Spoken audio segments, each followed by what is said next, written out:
Hello, everyone, and welcome to the Lost Caravan. We do one-shots, mini-series, and long-running campaigns. If it's TTRPG, we pretty much do it all. My name is JT, and you can usually find me at Weebjeet on Twitter or on Blue Sky Now. Tonight, we're playing Masks, and before introducing tonight's cast, I have just a few announcements to get through. First, our one and only sponsor at the moment is Soul Muppet Publishing. Uh, you can use any of the links that we post in chat to support us in the content we make. If you want to check out our previous streams, we have hundreds of hours of content just waiting on our YouTube channel for you. And if you want to support us and our community by checking out our merch, you can find that at our website, lostcaravanrpg.com. The game for tonight. Why don't we go around in the order that I'm looking at you so you can introduce yourselves.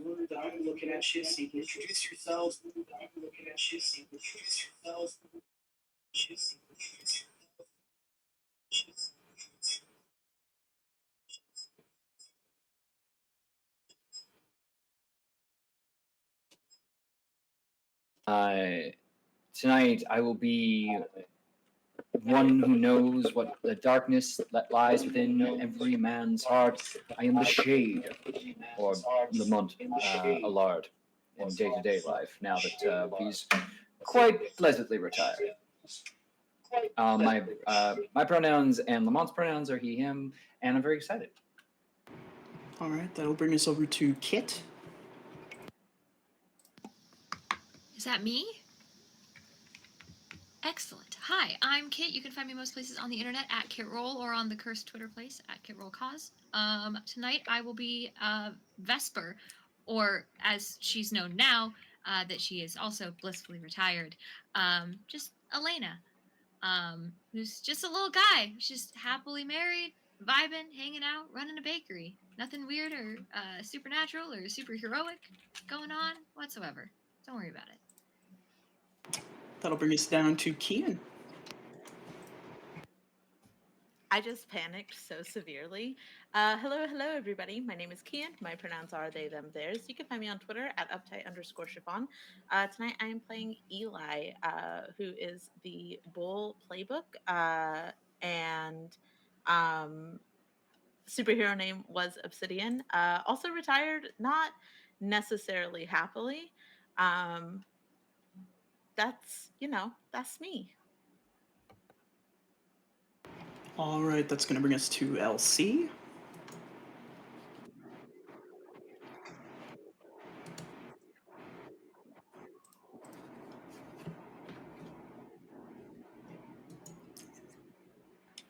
All right. Hi, I'm LC, and I will be playing Aurora's, and she is also a retired hero, and she is the Nova Playbook, having a fun time there. Never really got out of the superhero business, didn't want to, but when duty calls, you gotta go, right? So we'll see where this goes. And finally, that'll bring us over to Hannah. Hi, I am Hannah. I will be playing I want to call it the Legacy, but it's actually, nope, JK, it is called the Legacy. I'll be playing the Legacy playbook today. My character's name is Aisha Abu Bakr, or her superhero name is Ropal Sarah, but no one's going to pronounce that, so you'll probably hear Ropal a lot. Her powers were, given to her a long time ago from the previous wielder, and when you bequeath it to someone else, you lose them, but today she woke back up with them, so let's see what that's all about.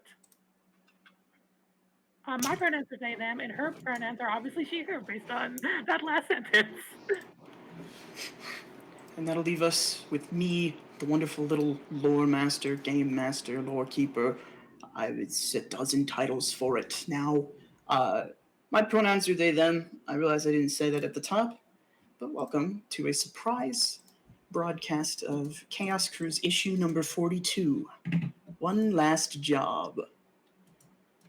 And one last job it will be as we open on a stormy night over the city east coast of Cape Havoc, an epicenter of metahuman activity, as it were. Villains and heroes abound, but one team back then stood above them all, the Phoenix Guardians, comprised of our wonderful heroes here for the longest time, until eventually the years catch up with you, stuff happens, people leave the team for one reason or another, they retire, and they are replaced by the Guardians Re-Risen. A wonderful little new generation of superheroes, each scioned or taught or mentored by our lovely heroes. Roppel Sarah, Dawn, Shade, Star Collision, and Dragonfly have taken over the mantle of primary guardians of Cape Havoc. And tonight, a legendary battle was witnessed, as on the news we see that though the collateral damage was much, neither the heroes nor the villain they were fighting have been seen since the event. The news broadcasting this on almost every TV. Breaking news as it is, many were injured, but luckily nobody was killed. We look in on a TV broadcasting this to the backdrop of one Lamont. Lamont, if you would please describe your character and tell us what you would be doing this evening. Of course. So Lamont Alond was once a mild-mannered bachelor type. Now age has marked his face, and he is an old man. White hair no longer makes him speckled with age, but now fully hit with it like a tidal wave. A healthy crop of hair sits atop his head, though it seems to be an ever constant retreat, much to his bemoaning. At the moment, he is kind of retiring evening wear, seating in the Umbral Cave, a launching point from which many an adventure to fight the forces of crime began. But now he uses as a way to help train, recuperate, and look after his protege turned successor. And so he has kind of taken on a bit of a man-in-the-chair Alfred role. And he's looking over the news reports, various angles, those being reported on this media, social varieties, and other such things. But he's kind of looking on in shock and horror at the events, with a lot of concern, of course. Now, as a vigilante yourself, I'm sure it is not entirely unusual for you to have not responded on comms when you were most being prompted due to whatever thing you were busy with. Why don't you go ahead and tell us about a time that to your man in the chair? Yes, well, my butler, Jeeves, I was deep in a mission on the other side of the city. The foes, the Ice Cube, had frozen the mayor, and, well, it was a whole effort to try and prevent him from freezing over. But at the same time, the Harlequin attacked my hideout, the only one ever to figure it out. Truly, they puzzled my mind. But Jeeves unfortunately held as long as he could, but upon my return, I did lose him. It is a common knowledge in this business that you cannot always save everyone, as much as we would like to. Is that why you retired? No. If anything, that only pushed me to a darker period of time. I was a bit more vicious. I set hard lines to myself, but they were nearly crossed. It was only by the introduction of my now protege and successor that I was able to kind of rekindle that spirit of justice. And when the time came that I was recognizing my body's own fate, I pushed forward. She's doing wonderfully, of course, though confused by the lack of "the" in her name on the news reports. Of course, because as far as you know, she is also the Shade. Of course, the mantle of the Shade was passed on, but all news reports call her Shade. It's absolutely insane. Crazy what these media outlets are doing today. Truly. So, the Shade, Lamont. You find yourself sitting in your cave, as alone as you could possibly be, as all communication seemingly has been cut off from your protege.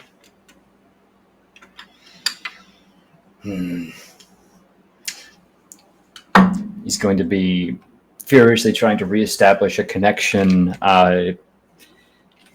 The new technology she has placed in, he's familiarized himself with by now, but it's still slower than he'd like to be with his fingers and occasional fogginess that hits his mind. And will be cycling through, even for the old radio transmitter that he insists is always on her person. But am I getting anything? I believe this will be our first roll of the game, because I think you are trying to assess the situation. I would love to assess the situation.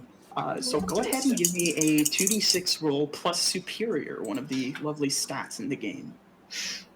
All right. Whoop, there goes the dice over there. Okay, that is that superior is 0, so that is going to be a total of 6.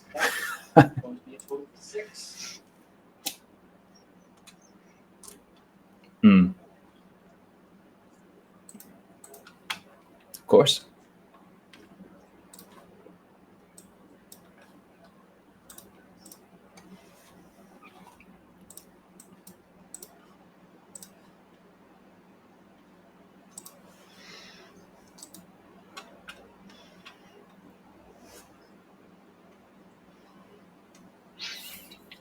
Oh, blasted thing! Certainly a good old-fashioned way to stop the damn brutes over in the east, but now, what am I supposed to do? Go onto Twitter? That's all you're good for. And after a stern talking to, he'll get up frustrated.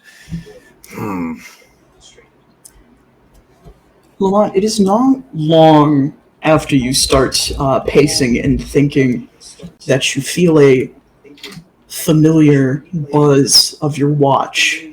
An old piece of equipment, long forgotten at this point. Something that calls you to the Citadel. And someone believes there is a Phoenix Guardians grade threat harrying the Earth. He's going to pause and look at it, and then dramatically walk over towards a glass case where a mannequin holds the costume, and look up, his head perfectly reflected in the visor or the cowl. Perhaps villains need to remember why they feared the night, and that there is one who knows the darkness in their hearts.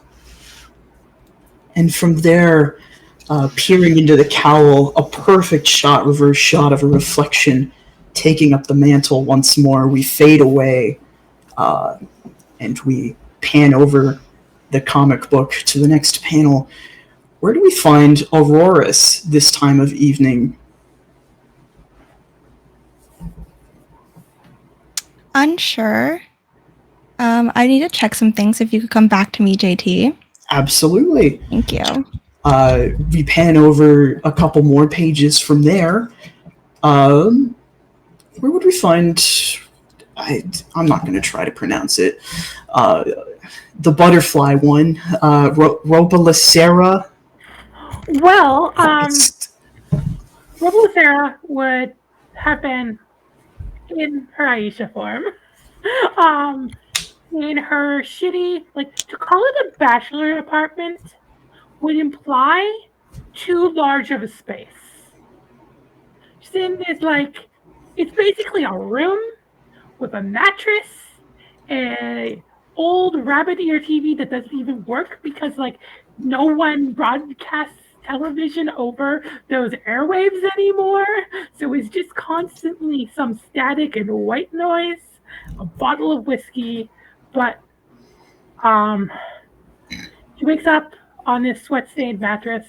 Zero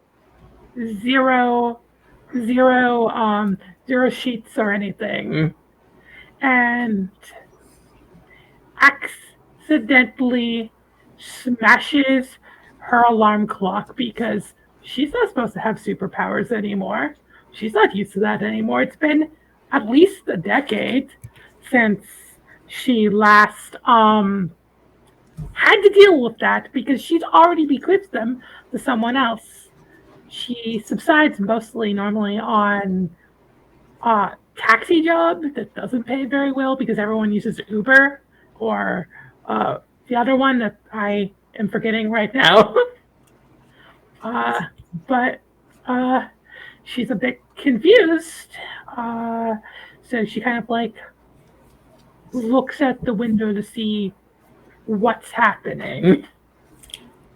Yeah, you look out the window.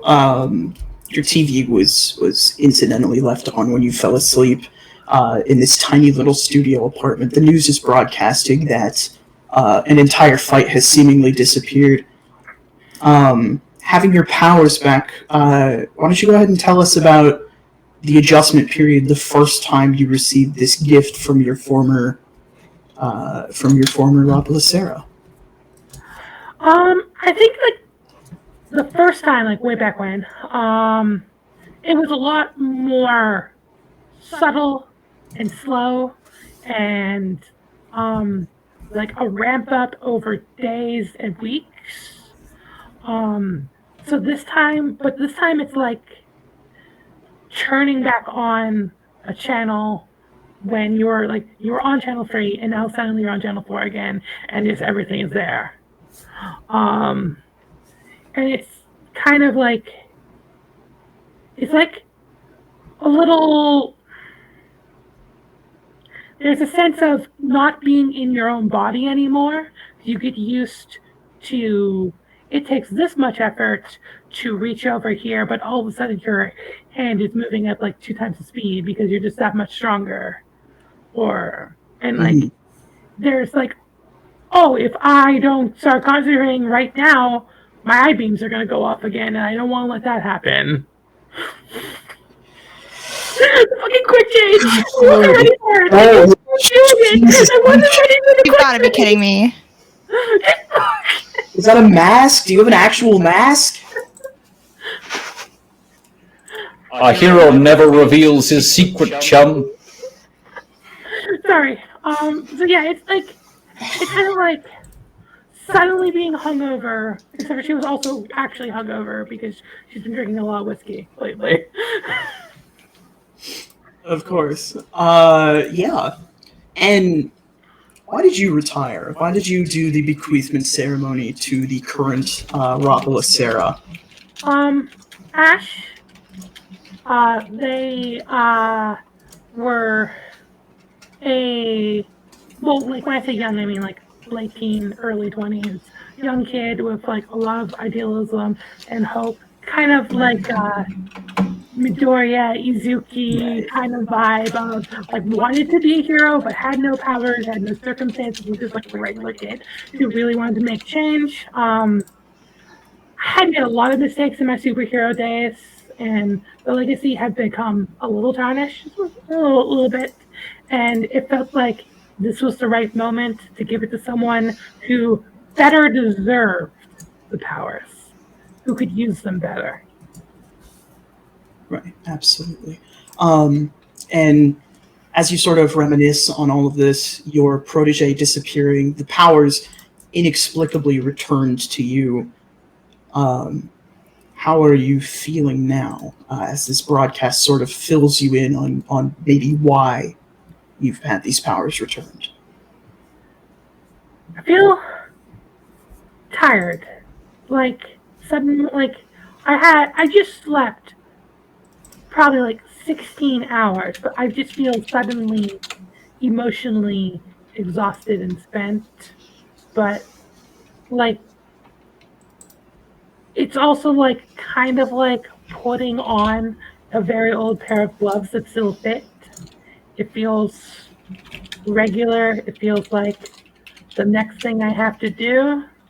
Um, so I probably am going to try and get in touch with the old Phoenix Guardians. Yeah, you go to move for your phone, and you see that your entire drawer, like the nightstand that you have, is sort of shaking. You pull it open to reveal the old watch that you used to carry. That's typically meant to signal you to come to the Citadel, which is where the Phoenix Guardians got their start. I'm gonna try and put it on, but my wrist is like a little too thick now. So I'm gonna tighten the belt loop real quick and put on my Papillion mask. I cannot make one like some people, and head on out. Yeah, and we pan away from you leaving your apartment to return to the Citadel. To flip a few pages back, I hope, to Auroras. Yes, I'm good. I believe I'll let the chat let me know if I'm not. First time streaming and teching at the same time. So, Auroras at this time of night is probably awake. I don't think that she sleeps a lot Mm-hmm. because her mind is just like always like gotta go fast, like speed of light, all of that stuff. Gotta keep moving. Slowing down for any other sort of reason, like to give it to the next generation, has been hard. I feel she keeps in very close contact with her protege / replacement, just to make sure that they're on the right track and not doing anything dumb like she did in her past, like helicopter mommy, not mommy like that, but like mom dash E, unless, and yeah, so probably like making tea or dinner. I feel like she uses her powers for just about everything. Like kettle. Oh, you want to wait 5 minutes for that water to boil? Nope, don't gotta. That sort of thing. Yeah, and as you're sort of rushing around, doing as many tasks as you can to fill your time, as quick as your time moves, why don't you go ahead and tell us about a time when you were most proud to be a hero before you stepped away? Probably like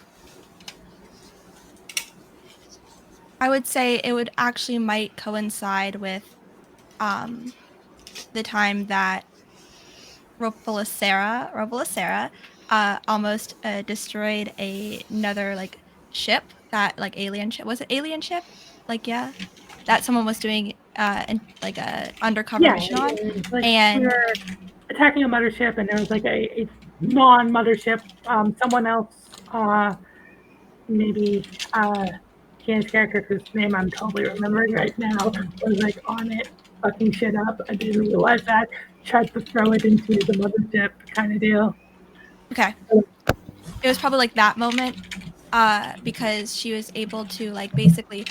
I don't know if anybody has seen like Endgame or whatever, but like that time that like she just like busted through the ship, like just Captain Marvel just like right through the ship. Like it was like with like one hand, while like still taking care of the other adversaries on the other hand, she was able to keep both civilians safe and her teammates safe on the ship.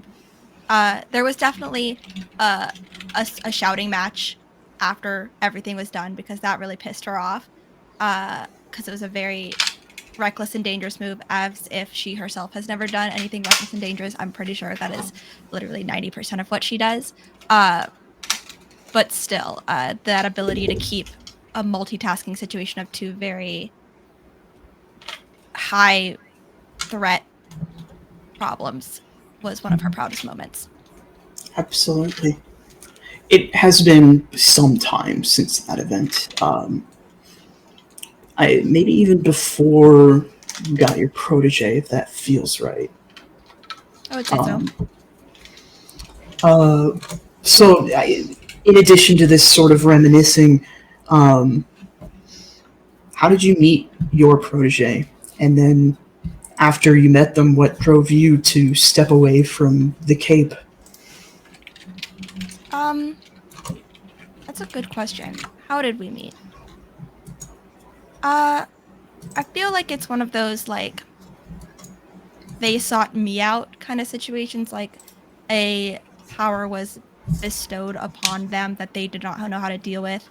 And as a well-known hero of sorts, they sought me out, which was, like, at the time, like, really annoying. Like, I don't want to deal with this right now. I have my own shit to deal with. Like, it's like buzz off, like, blah, blah, blah. But then, like, the realization slowly as I think they would be involved, like our paths would cross in the hero world with similar missions and stuff, would have caused more destruction and less, what's the word, flow, like synchronicity, and it would be more chaos in that. And that's when I would know that I can't always be doing this, and if there's someone else new here that has the potential to step up to what I used to be, I might as well start to withdraw. The very baby steps withdraw. It was not just like, I'm out, see you later. It was like all right, I'm gonna, like, okay, you can do the one thing, okay, cool, then I won't do this one thing anymore, you do this one thing, and then I'll teach you how to do another thing, and then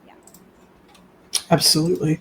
And amid all your rushing and reminiscing, you catch a mention of your protege on TV for the briefest moment. You sort of turn your attention to it and get the fill on they're missing. They and the rest of the Guardians Arisen are MIA. They left collateral damage behind. They left a lot of jostled civilians, but everybody's safe. They are missing. hate that. Kettle that she was, I imagine it's like one of those like Amazon basic glass kettles, shatters. Like, it's like a swift loss of control. And with that like jump of not excitement but like fear, adrenaline, that just loses that focus, and the kettle shatters. Absolutely. And in that sort of ringing, you are jolted back by a feeling, I assume on your wrist. I imagine that Auroras probably would never have taken the watch off. Like the shade, your watch was supposed to be taken offline, but you feel it buzzing you and beckoning you to return to the Citadel. I'm off. I go get my stuff and I'm like, let's boogie. I'm ready. Let's boogie indeed, as we pan away from you flying from your apartment to, let's say, Obsidian. What are you getting up to?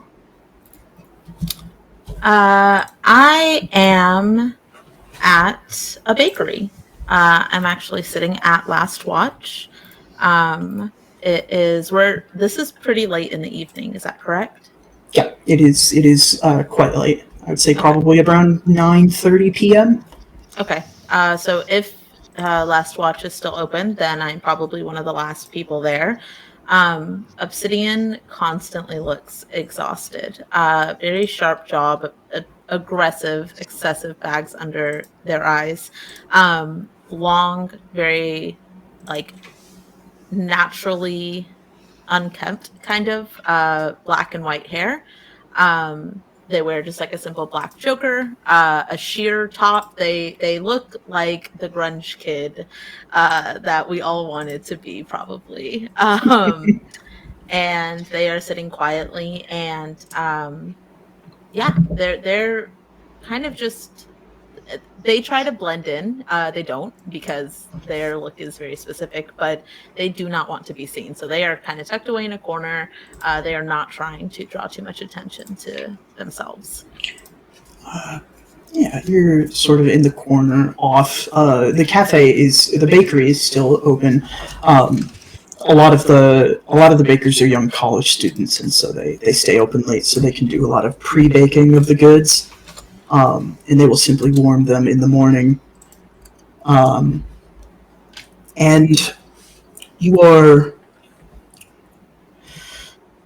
sitting. The supers have been in the news a lot recently. Something that you used to be the center of attention for. Why don't you go ahead and tell me about a time that you actually liked being in the spotlight as Obsidian? Obsidian has to think back hard, because they retired very unwillingly and very abruptly. But this is Vesper's cafe. And so being around Vesper, seeing her there, they probably think back to just a sort of run-of-the-mill tussle with the rest of the team. Something where they were in sync and they didn't have to think too hard about who was around or what was happening, because there was just this very deep, bone-deep trust that they felt. I imagine that this was probably something very, very simple, a car chase, a theft. But Obsidian has always been just like, let's just jump in, let's do it anyway. So a little bit over the top, a little bit too flashy for what needed to be done. But kind of sitting in the aftermath of that and seeing people excited and wanting to engage, and not necessarily going up and talking to them, but knowing that people were happy that the team had been there to be able to support. Yeah. And what a joy it is to have people be grateful for the help that you give. It is not a thankless job, per se. It is not strictly subsidized either. A lot of funding came from donations, the people being willing to sort of help you guys stay afloat. There's not always that sort of praise. Why did you retire? The team was taking care of something in the city. I'm not sure if it was this alien situation that we were all in. I'm not sure where that was in our careers. But I was separated from the team and lost control for a moment. Kind of let my emotions take control, and there were bystanders that were injured. Very quickly, the local law enforcement, non-super law enforcement, decided that there needed to be something done, and I kind of immediately removed myself from the situation. Without question, retired, hung up the metaphorical cape. I do not wear a cape, but hung up the metaphorical cape and moved out of where I used to live, hid from the paparazzis, really started to isolate and seclude myself.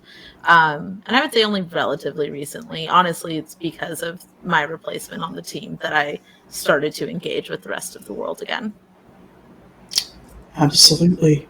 And we're going to stop there for just a moment. We're going to cut over to the bakery counter, where we see a lovely middle-aged lesbian mom woman, sort of working. Vesper, does your wife work with you? Does she help out at the bakery? I think she does. I think Cam and Elena sort of opened this situation together. I think Cam sort of already had it like in the works, and Elena took to it like a duck to water. Absolutely. So I don't know that. I think Cam probably opens, or at least today Cam probably opened. Mm-hmm. But Elena knew that that Obsidian likes to come in a little bit later, And she likes to hang out with the old team when they stop by. Some of them, they don't all stop by, but some of them do. And she likes to see them. So if she knows that that's, you know, the time that he would come in, she would take the late shift. Absolutely. And the late shift it is. Other cafes are not open this late. We're You have not a like. technically open this late. I'm closing up, and Obsidian is sitting in the corner finishing probably like the 4th coffee that I passed him because he just looks so tired. Absolutely. Vesper, you get a lot of time to reminisce, sitting and working while Obsidian is around. Why don't you tell us about your favorite non-combat team moment before everything sort of went its way? Oh man. I think so. We have this citadel, this hideout, this place that we sort of all congregate. And I think for a long time, Vesper didn't really expect to survive her heroing situation. She spent a lot of time at the citadel with these guys, and so I think there was a moment. Maybe it was after one of the more, you know, I don't want to say one of the more chill fights, but like one of the more mundane ones where nobody was super injured. We all just sort of needed to come back, debrief, and just fucking hang for a second, you know, decompress. I imagine there's like somebody had like upended something to make a ping pong table. Like there's just like absolute nonsense going on. We were all probably college age doing this shit. So there was somebody, like 2 of us were sitting on a shitty futon somewhere, just like tossing popcorn back and forth. Somebody was playing ping pong. There was Mario Kart going. Like we were just hanging out. And I think that was like one of the moments that that Vesper looks back on fondly, because that felt like as close to like a mundane home life as she was going to get. And now she knows that's not necessarily true, but she still looks back on it fondly. Absolutely. And why did Vesper step away from hero work? Vesper didn't have a choice. Vesper knew that her powers, if she continued to use them as she had been, would eventually kill her. And she, at one point, was convinced that it was her last mission. But something happened and she survived, and she hasn't used her powers since because she doesn't know if she can, and she doesn't want to test it because she feels like she has a chance to get out and to not, you know, see this through to its inevitable conclusion, which is her untimely release from this mortal coil. And she likes what she has now, so she left on bittersweet but good terms with most of the crew. She just had to do it to save herself. Absolutely. Hard times to make a choice that you don't necessarily want to make. Exactly. Sort of silence falls over as your thoughts conclude on this reminiscing. A small radio on the counter kicks on, and you are all regaled of the events of the evening. The Guardians Arisen have disappeared. They are gone. Nobody has any sign, contact with them. Lots of collateral damage. Nobody's hurt. But they're missing. And you both feel a buzz in your pocket or your wrist or your purse as you look down to see your watches are calling you back. Even yours, Obsidian.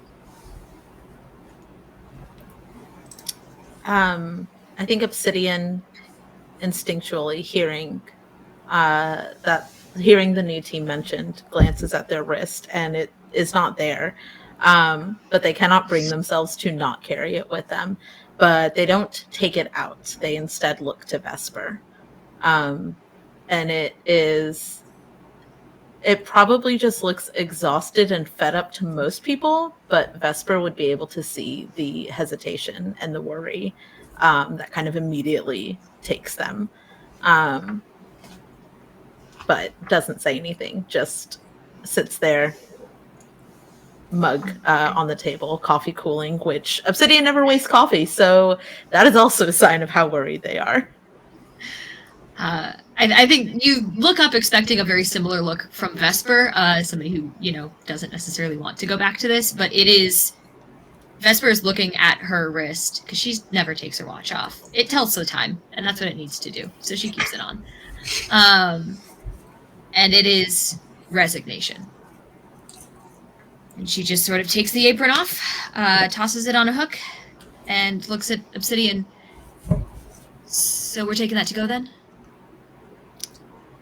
We could just ignore it. They've gotten themselves out of some pretty tough situations. This could be just a false alarm, somebody getting too nervous too early. Have they ever called us before?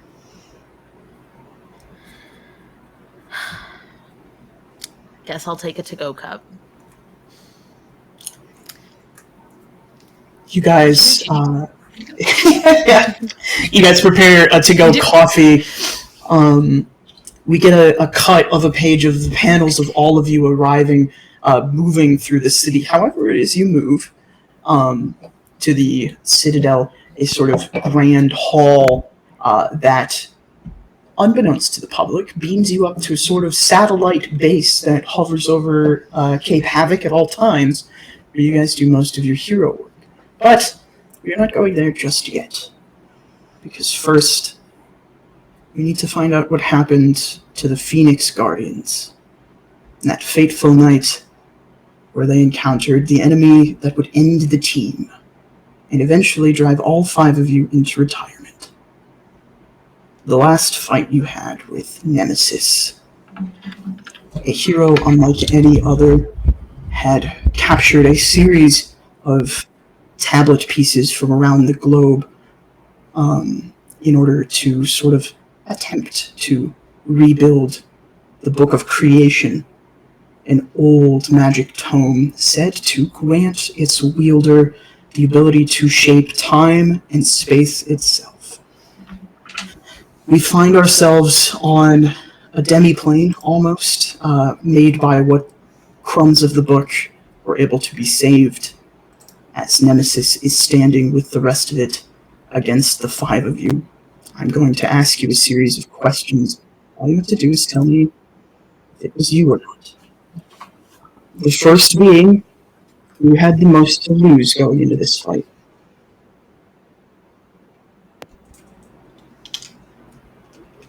What a feel like it might fucking have question, JT.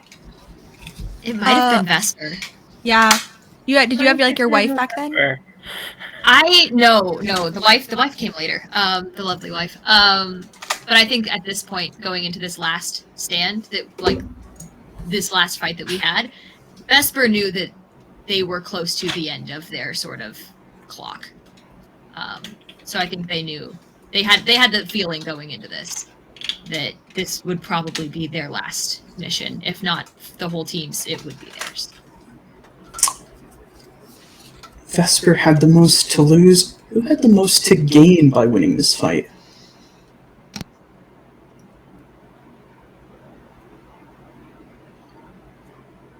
I think it might have been Purple Sarah. They needed a unilateral win without any mistakes. To win unwavering confidence in your abilities is a gift most would not earn. Who fought the most recklessly?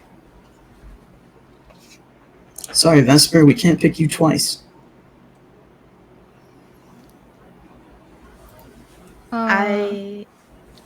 Oh, no, Kian. Oh, no. Well, it's one of us. It's one of us. definitely one of us. I don't know. I don't know what the other questions are. I know, that's why. Good luck. You want to do 50-50? You want to do a roll for it? Yeah, let's do that. Okay. You want to roll? Because I don't want to roll again. Okay. You know my luck. Evens or I- odds? I'll do evens. Okay. Wait, evens That's evens. That person is it? Yeah. Or odds. Even. What was it? What was it? It was a 4. Okay, I was the most reckless. There we go. We did it. All right. Sorry, y'all. We're sharing the brain cell tonight. Yeah, we really are. It's fine. It's fine. Okay, yeah, I was the most reckless because I feel like it was a cockiness issue. Like, oh yeah, we've got Nemesis, whatever. Again, there it goes with this dumbass monologue. Like, shut the fuck up. Like, An monologue they did that night. It was perhaps their biggest posturing yet, but it was for good reason, because I'm going to ask you who lost something. And what did you lose? Do you want to lose something? I mean, I definitely did. Oh, if you want, yeah, if you have an idea, go for it. I lost everything in that fight. I lost faith in myself. I lost control. I lost my team because I immediately ran away from that. I had always being a hero just kind of felt like the only option, and all of a sudden that could not be an option anymore. If I think the biggest loss for me, I lost somebody that I loved in that fight, and I think the biggest loss that I felt was probably that. I don't want to say I don't think I would have. Yeah, You I'm can not gonna share say it with who me, was. though. But you already know. We can take out our It's hardly headphones. relevant. you could still read the captions, Turk. Like the captions, you could still read them. Then Reads the captions. Turk can't read. Turk can't read. people You're read right, the you can't read. captions. I never learned how to They're read. pretty small on the Okay. screen. The last question then would be for the Shade. What rule Yes. did you break in this fight in order to win?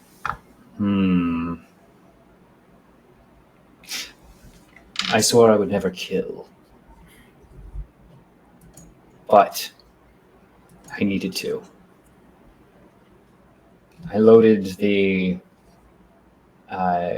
bullet that crippled my adoptive parent, and I fired it at the villain.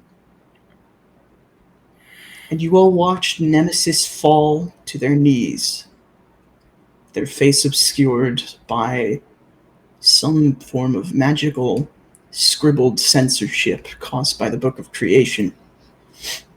And they sort of melted into dust at their death. The demiplane faded away, and that bullet rings out as all 5 of you approach the door and hear it one last time before you find yourselves in the Citadel, the grand hall on the planet below at the moment, not the satellite. And you are all 5 for the first time in probably decades reunited.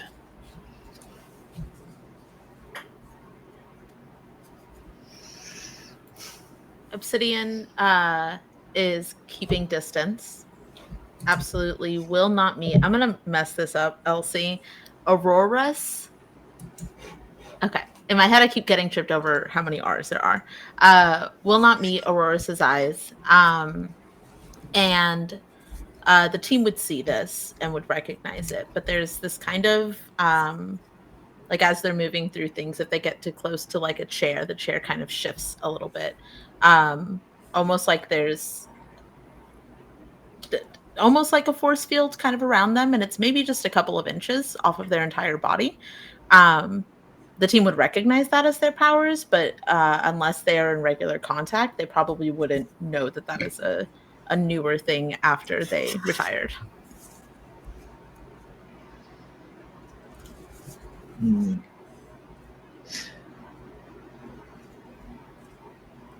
Wait, what?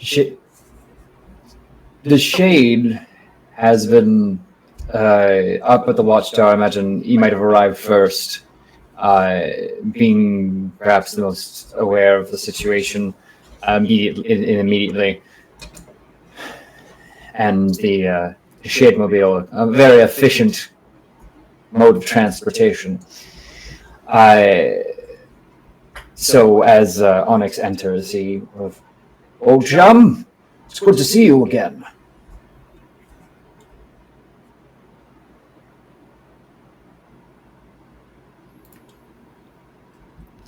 I see. Access to the Citadel. Is it just like it scans you and goes, "Yeah, you're good," or do you need to like enter a passcode or something? To get into the Citadel, Yeah. you guys can just walk in. You have watches. Okay. Obsidian looks a little bit horrified at being addressed. They knew that this was coming. Still not prepared. Has this internal panic and finally glances up and nods at Shade in his full getup. Obsidian is wearing the exact same clothes that he was wearing at the cafe, and just kind of nods. "Hey, buddy. Looks like the outfit still works for you." Well, I've had to keep myself in somewhat commensurate shape in case the inevitable does strike. Apparently that's where we're at.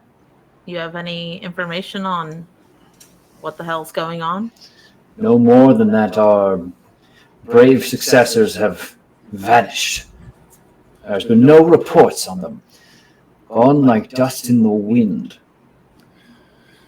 Well, hopefully we won't have to work too hard. And I imagine that Vesper probably came with Obsidian. I imagine that did we walk together, Vesper, or did you stop off? Vesper probably drove.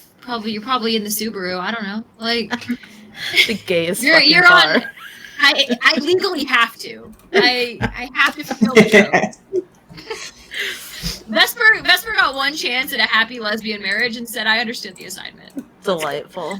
No, but you're sitting in the passenger seat with a box of pastries, which I imagine Vesper like comes out of some side room with like a stack of paper plates and the box of cinnamon rolls, and sets them down. I guess I'll hand these out, and I'm going to busy myself arranging them on a table.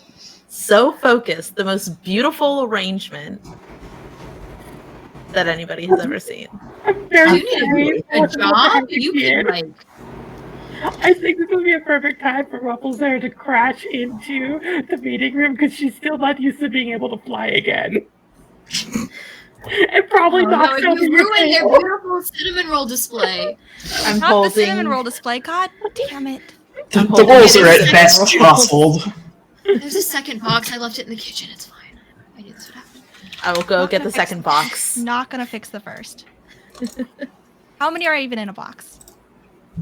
A baker's 72. dozen. Half a dozen. Like half a dozen. Okay.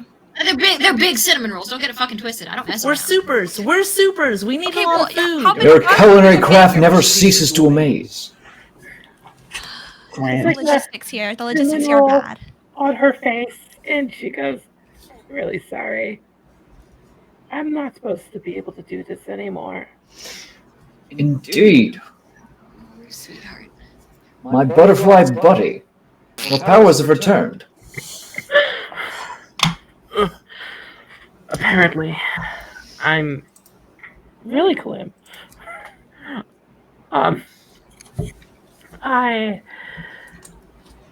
Something bad's happened. This has never happened before in hundreds of years. You don't get the powers back. This is unprecedented. Esper just shoots a look at Obsidian like, "I told you, this one's weird." I shrug and I take a giant bite out of a cinnamon roll. Are you talking about the cinnamon roll or? This is the best Ropes, thing good I've butterfly. had in 5 years. They are unprecedented cinnamon rolls. It's a new You said weird. recipe. There's lavender in it. It's very Yeah, no, something has happened. Did you all get the call? That's why we're all here, right? Too much.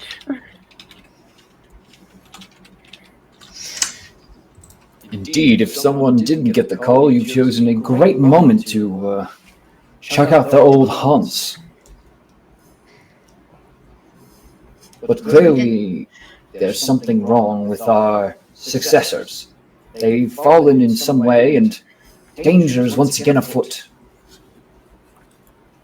As you say that, the shade, you guys hear in the main hall, you hear the teleporter go off.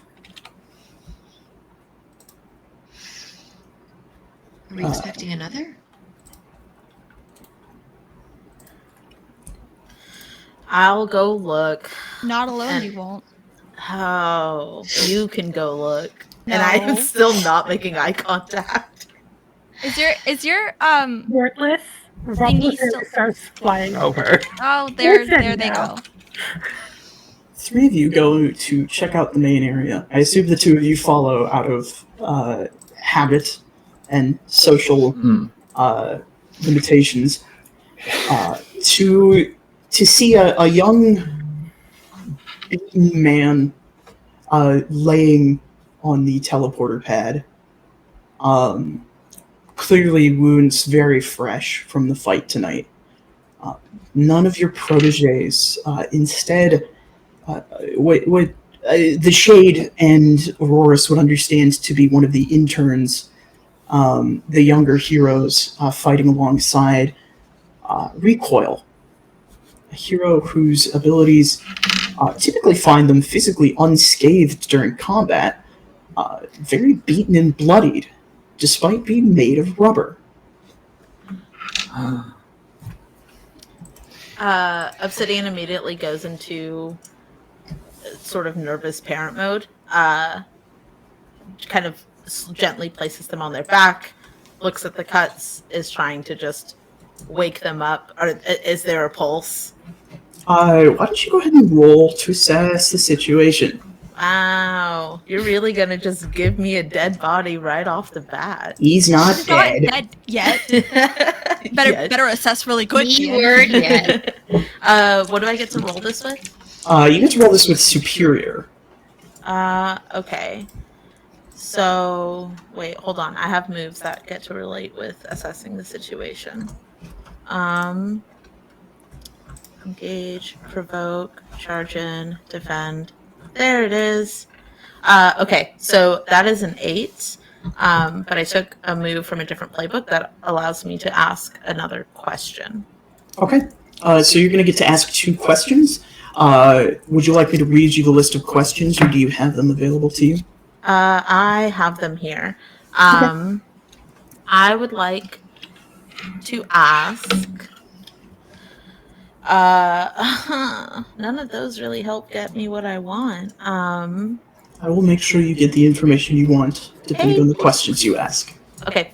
I would like to ask what here is the biggest threat, and I want to kind of assess what might have done this damage to Recoil. Yeah, absolutely. As for, I'll let you pick a second question, because what here's the biggest threat is going to be the same answer as what did the damage, is how I'm going to play that. Okay. So if you want to pick a second question, we can roll that into...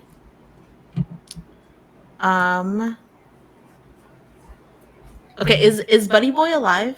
He is alive. For what here's the biggest threat, he had to have been near some sort of power nullification for him to even get remotely damaged by something. And whatever it was that nullified his powers is clearly very adept in combat, because all of the wounds that he has are in vital areas. Oh, cool. What from my list of other questions, for the move that I took, I can ask what here is useful or valuable to me.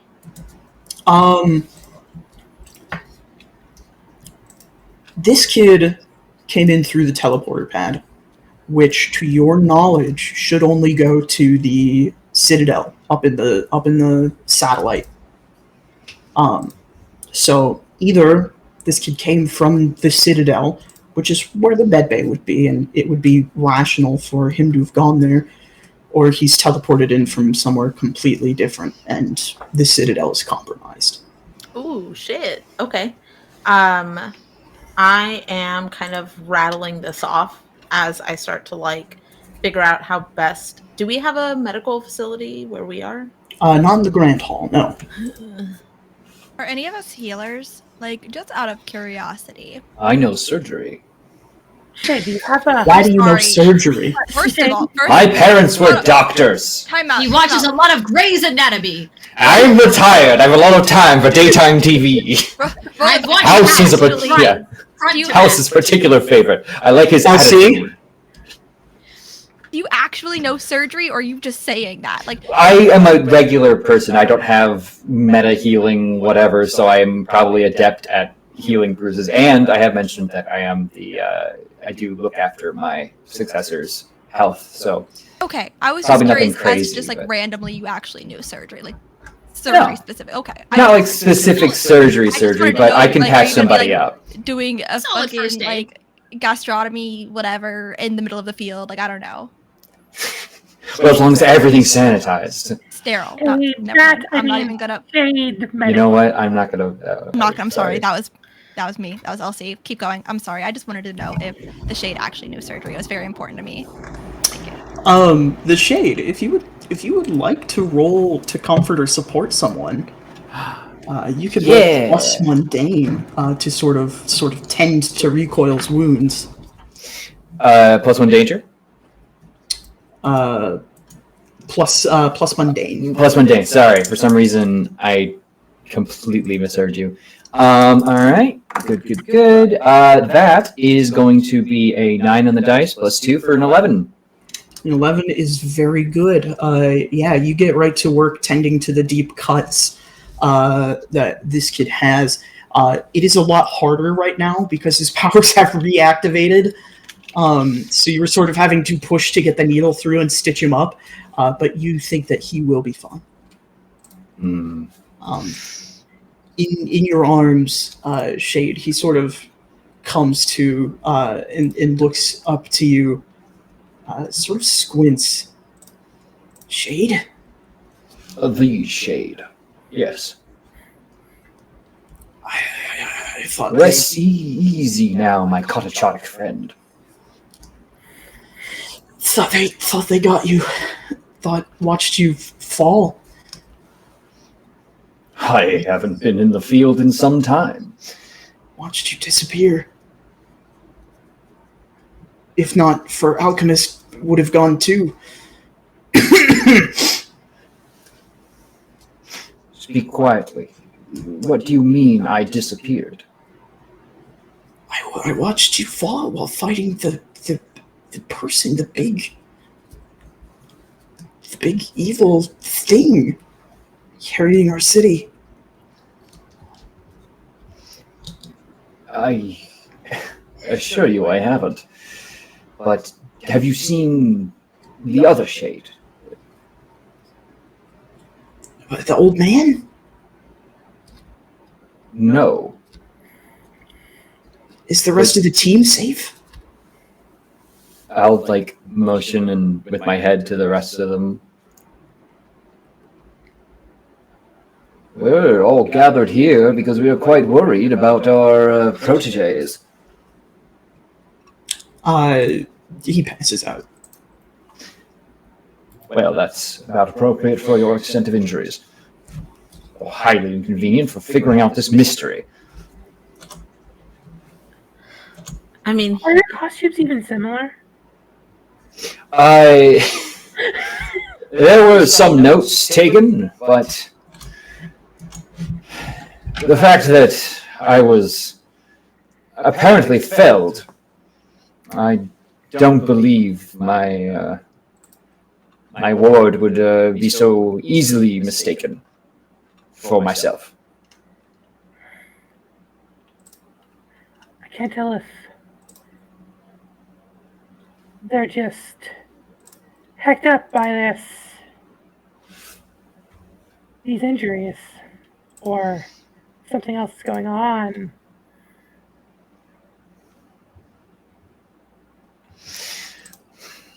Truly something strange and temporal is afoot.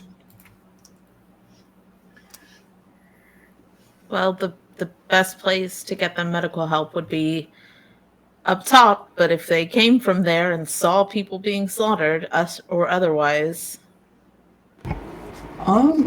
I would like to bring something to Vesper's attention. I was about to say, go ahead. There's a possibility that you could use your memory magic to sort of... Same brain cell. However, this is going to be a doom counter. And because I have 2 villain points, one from Cass. Thank you, Cass. I'm going to use the first villain point to make it cost extra. I'm going to mark 2 on your doom counter.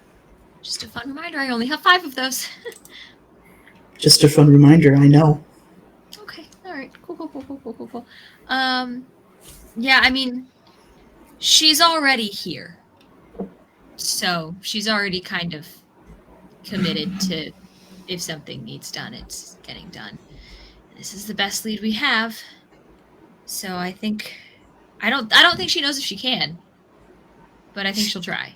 Would you like to roll to use your powers? Yes. Would you up to you if this is gonna mark the doom track, would this be counting as my dark visions? Yes, absolutely. Cool. Let me see. So yeah, I don't think I have to roll if I use my doom signs. I think I mark doom and that is the cost. But that is up to you. If you want me to roll for things, I will. I just don't know what I would roll for it. But you're gonna roll plus freak, regardless. Oh, cool. Okay. Cool. That's fine. I think I would like you to roll to use your powers. Okay. To unleash your powers. Okay, sick. I will roll plus freak. Let's see how freaky I am. Not very freaky, it turns out. That's that is a 4 + 1 freak. That is 5. 5 total. That's not great. Go ahead and since you're already gaining doom, I will say that you are welcome to use one of your doom powers for free. If you'd like to also overexert yourself.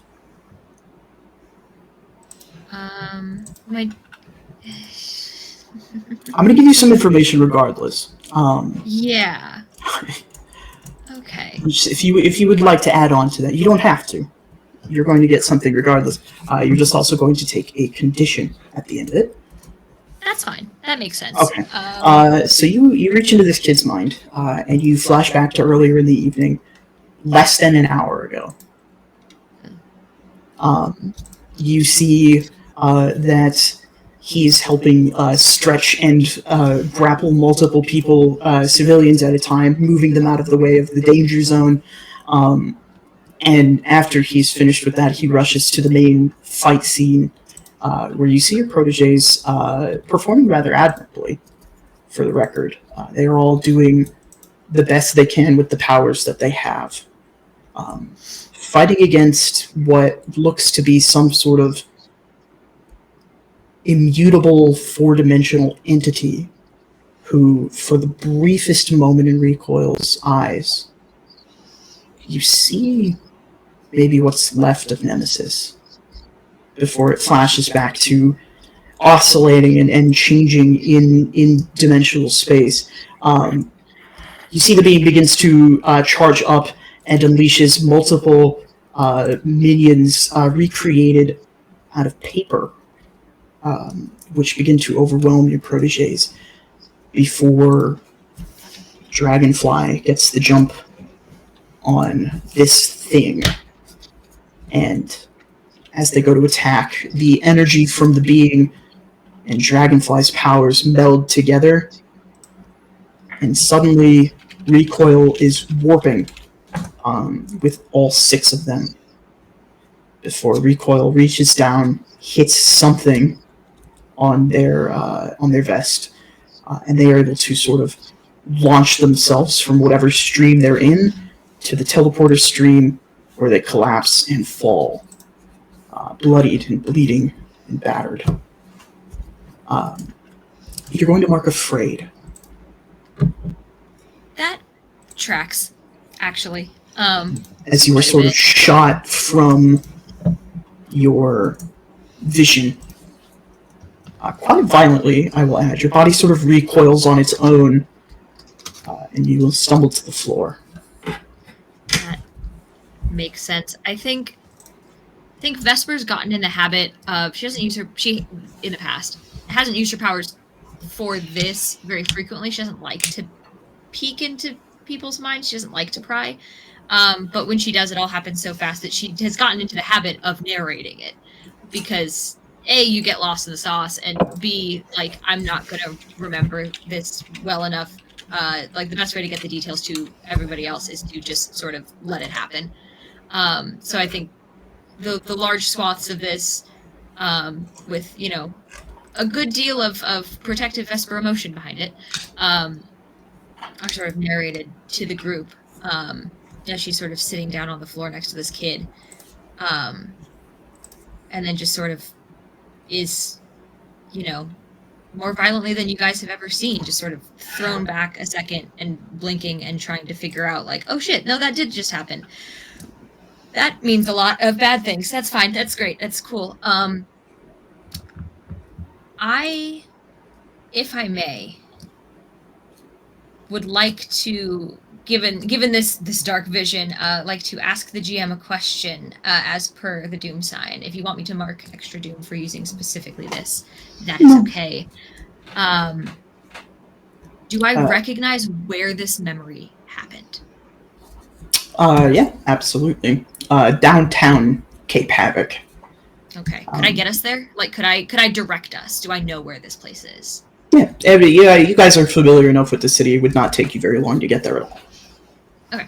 Cool. That is a big piece of information that I would like.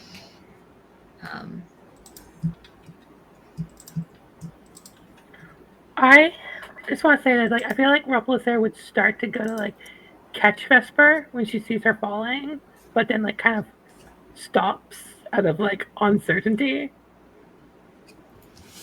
This is That's fine. delightful because Obsidian would instinctually reach out an arm to steady Vesper. Yeah. And kind of make sure that she doesn't fall back, catch her, and leaves the hand, once she's steady, leaves the hand on her shoulder, squeezes her shoulder.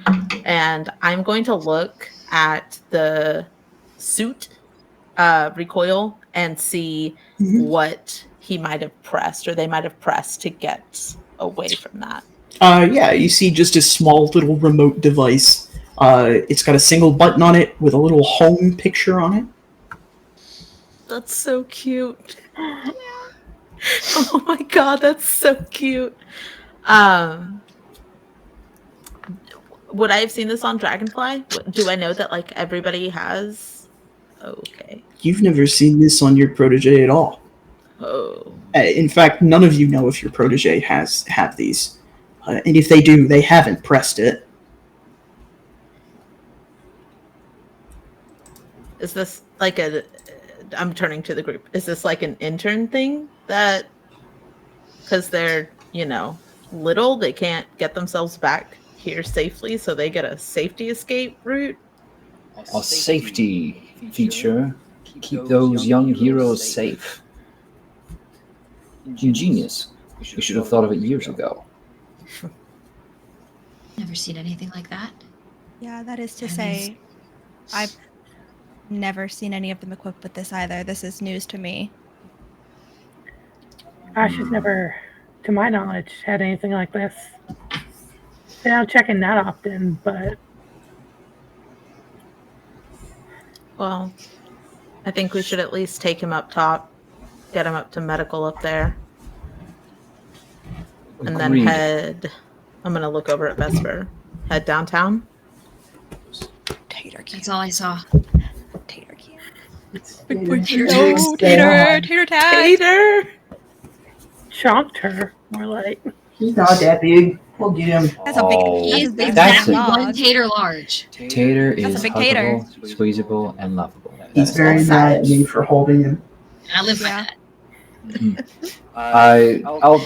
Yeah. that. I'll go and get a gurney from somewhere. I imagine that like it auto deploys and Yeah, so the Guardian Hall, I didn't really describe it because your reunion scene is sort of the more important. You sort of look now at the backdrop of the panel, and you see there is a little emergency medical vac tube.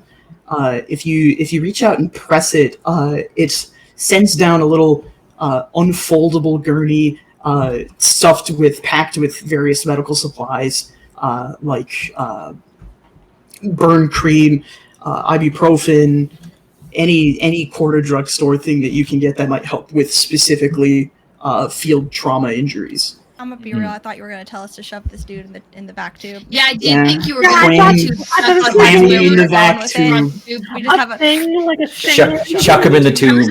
Chuck him in the One of those tube. bank things that you like put your check in. Yes. And sit up. You, like, Yeah, I was strap like him that in. word. No. No, we get him on the gurney. Yeah, you get him Right, on. and then we shove him in the tube. The gurney. I want to is do the- something. Put in the. Yeah, what's up? I want to take the little button clip thing with the home thing on it, and I want to toss it to the shade and be like, "Gadget Man, figure out what this does." A new title for me, but not incorrect. I only I'll know begin. everything but your actual title, and I refuse to call you anything but. So today it is Gadget Man. The gurney floats automatically, by the way. You Of put him on the course. gurney and it begins to hover on its own. Propulsion devices. Yeah. Fantastic. And I'll begin trying to figure out a. Yeah, you guys step onto the teleporter pad. The Shade begins disassembling this device. Shade, you are familiar with the name The Alchemist. This is a hero who is a young hero, part of the same sort of interim squad that Recoil was, very adept with technology. They seem to have been able to upgrade the teleporter pad to have a sort of homing beacon on it, and the beacon moves to this sort of safe home button by warping dimensional space, and so can pull them from interdimensional travel where space is folded in on itself and bring them back here from almost anywhere in the actual physical universe. Would it be okay if I mark that down as my current no powers, not nearly enough training ability to have this kind of teleportation gadget? Yep, absolutely. Fantastic. Any time that you press that, you will be instantly returned to the Grand Hall. Perfect. And would I have kind of an understanding of how it functions with that description? Like I'd kind of be able to, or is this newfangled tech a little bit beyond me? Is the remote with one button on it too difficult for you, the Shade? Well, the inner workings, of course, friend. Once you've cracked open the egg, the yolk is a complex thing. For all your worth, you've been able to keep up with technology fairly well. It gets away from you sometimes, but this one's pretty simple compared to the stuff that you've seen. Understood. All right, cool. That's just what I need to know for potential future shenanigans. You guys arrive on a massive satellite station. That is the headquarters of the Guardians Arisen, formerly the Phoenix Guardians. As you arrive home, Ada, the ship's AI, sort of pings to life. Welcome home, Phoenix Guardians. Is there something I can do for you? It has been 20 years, It's only been 20 years. give or take. Hasn't been long enough. Oh, entirely too long, Ada. My biomechanical buddy. I don't think that's the same. Right? You know what? I'm gonna let you have that one. But biomechanical Ada. buddy. Ada, what mission were the Guardians on when they left? Do you have Unfortunately, any it was an emergency call. they got a police scanner report that some entity was attacking the city. That is all the information they had when they left. No identifying marks? A suit. Anything about the suit? Patchwork. Multiple colors. That's all I have in the file. The being seems to be some sort of fourth-dimensional creature, non-Euclidean in nature, constantly shifting. The suit was three-dimensional. Are there, I'm assuming there's like windows or something. Can I look out over Yeah. the city? Do I see like a giant plume of smoke somewhere downtown? Like, You see a crater. well, I can see where we're supposed to head, guys. We should probably go take care of that. Not without at least some better understanding. Did they leave any messages or contingencies in case that they were defeated? No. They seemed to think it would be a routine combat. They've encountered beings from higher dimensions before. They had no reason to think that it would be any different. Higher dimensions. I'm gonna Thanks I'm to gonna have changed to 20 wave years. over. I'm sorry, Sorry. Hannah. Can you say that again? I'm sorry, Hannah. Can you Things say sure that have again? changed to 20 years. I'm gonna wave over Aurora's. I don't know if she actually goes to join me at the She would. window. I'm gonna kind of glance down and look at her and say, "Think we could make that jump?"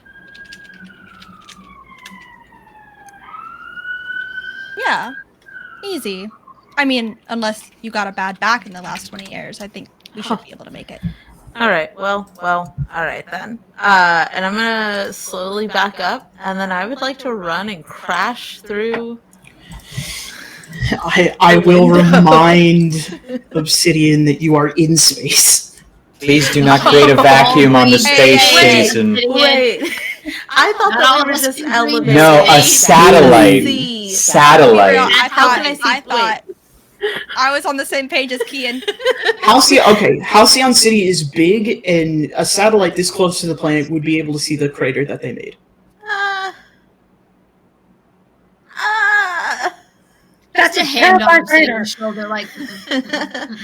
The self Don't make us don't make us use influence already. Is there a place we can do a jump? Don't make me from? use my adult powers on you.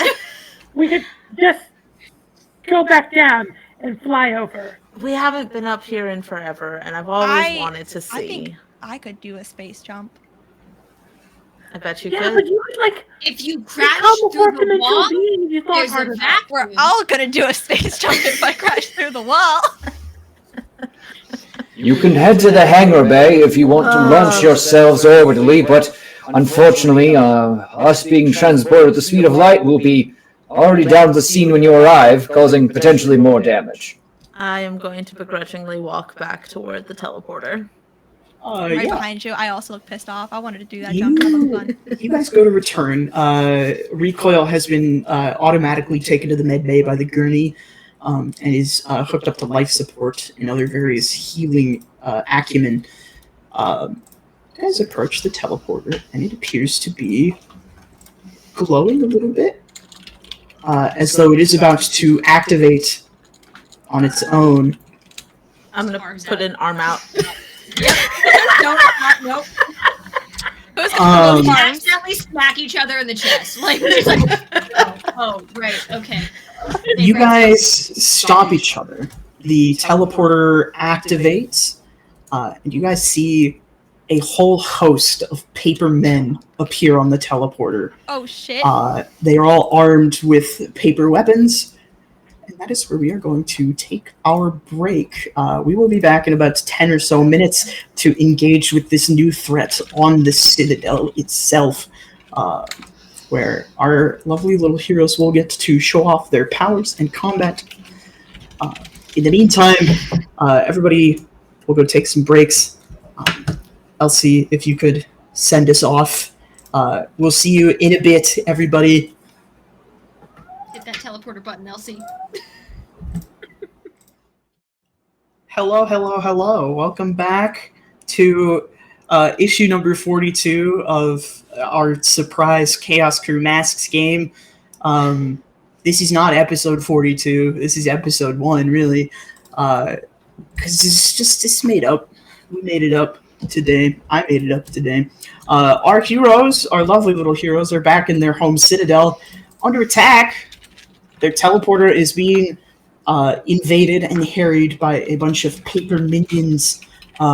Big guys with paper weaponry begin pouring out of the teleporter. It seems to stay active as more and more papermen continue to flow out.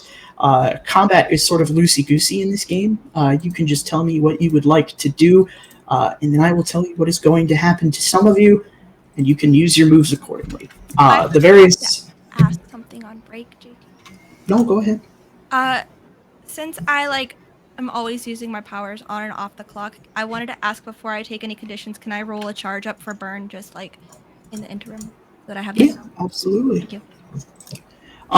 So your moves are directly engage a threat, unleash your powers, defend, assess the situation, provoke someone, comfort or support, pierce the mask, and take a powerful blow. Most of those are not going to be, how shall I say, particularly useful in combat, but unleashing your powers, directly engaging, taking a powerful blow, and defending someone are all things that you can do that are free game, and you can describe how your powers help you with that in any manner that you want.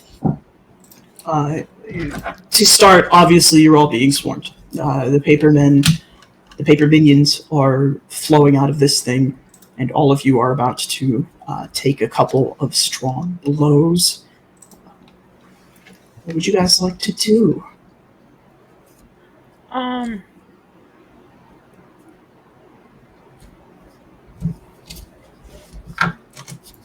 I'm happy to go. Absolutely. You guys can go in any order.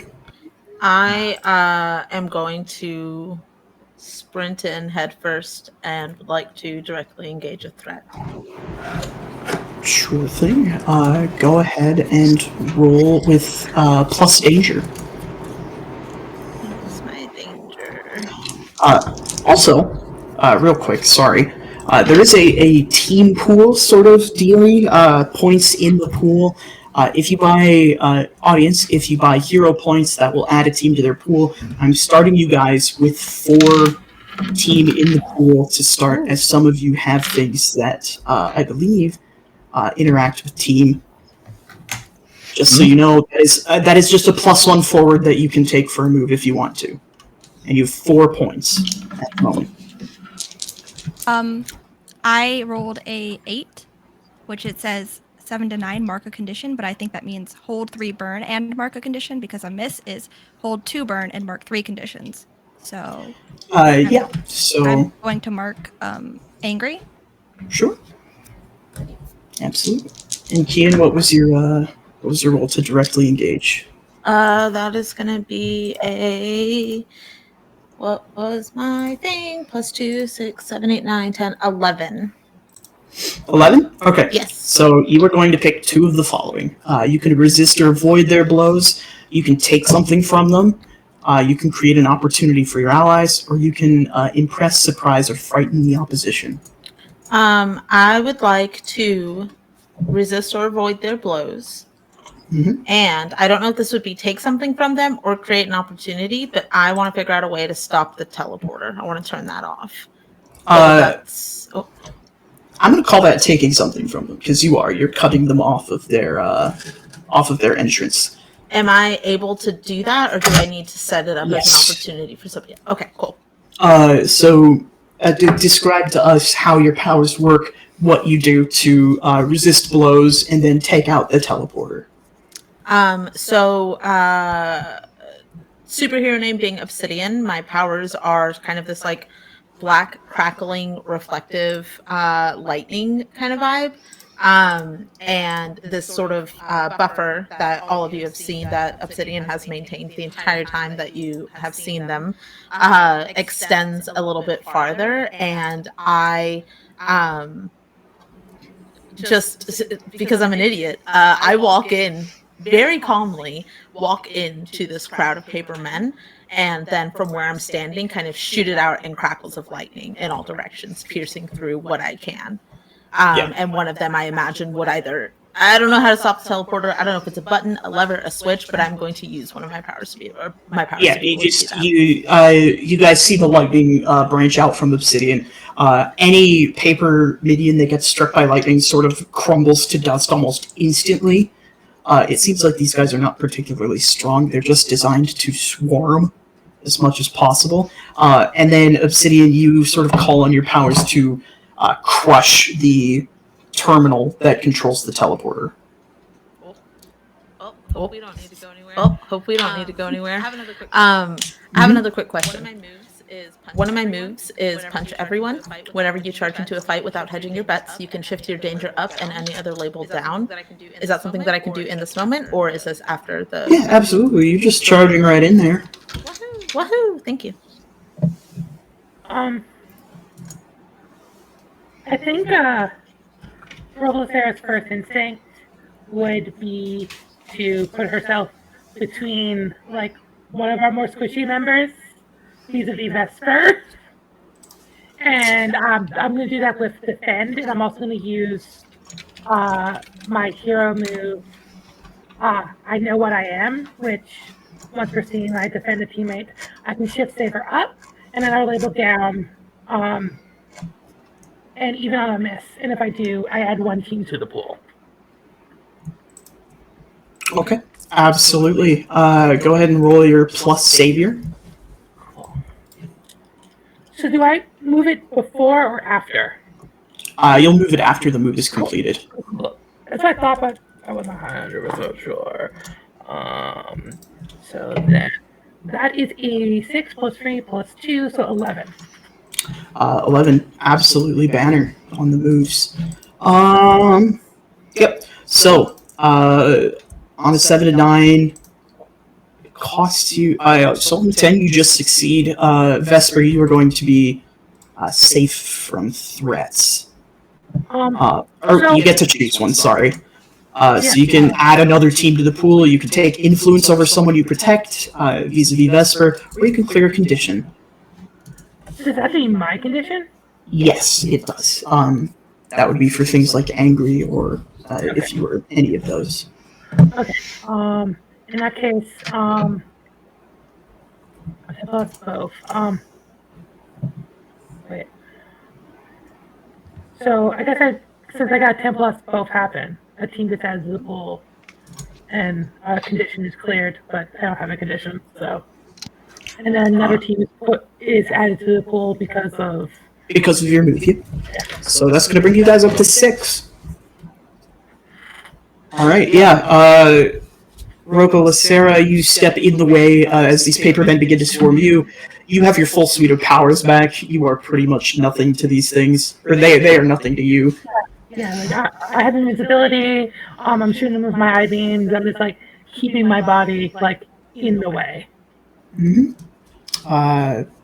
Who would like to do something next? I could jump in.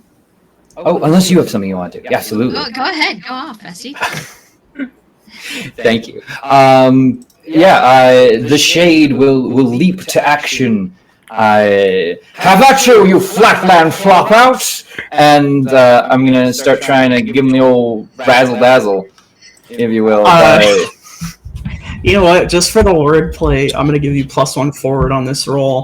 Thank you. Would you say you're directly engaging a threat then? I'm going to say I'm directly engaging a threat, yes. Absolutely. Go ahead and roll plus danger.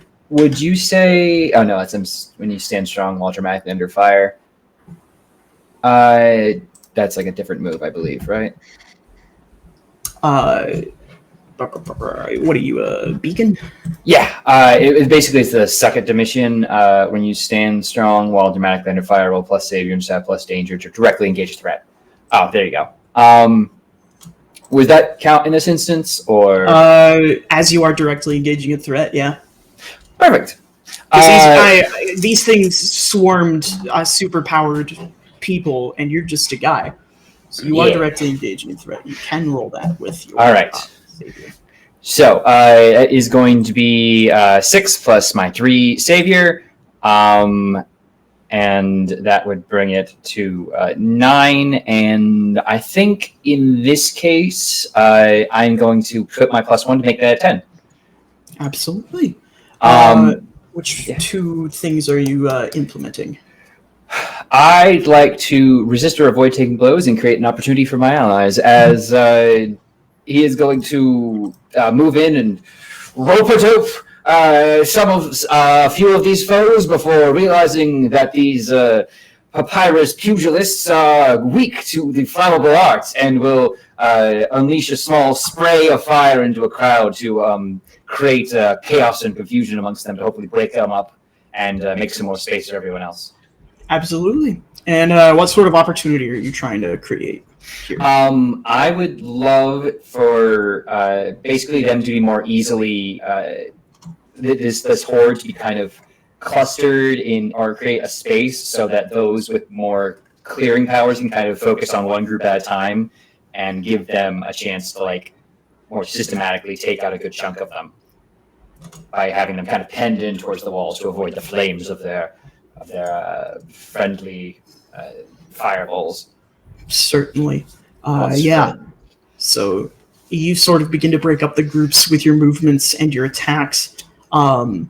That is going to give everyone +1 forward on their next roll against these guys.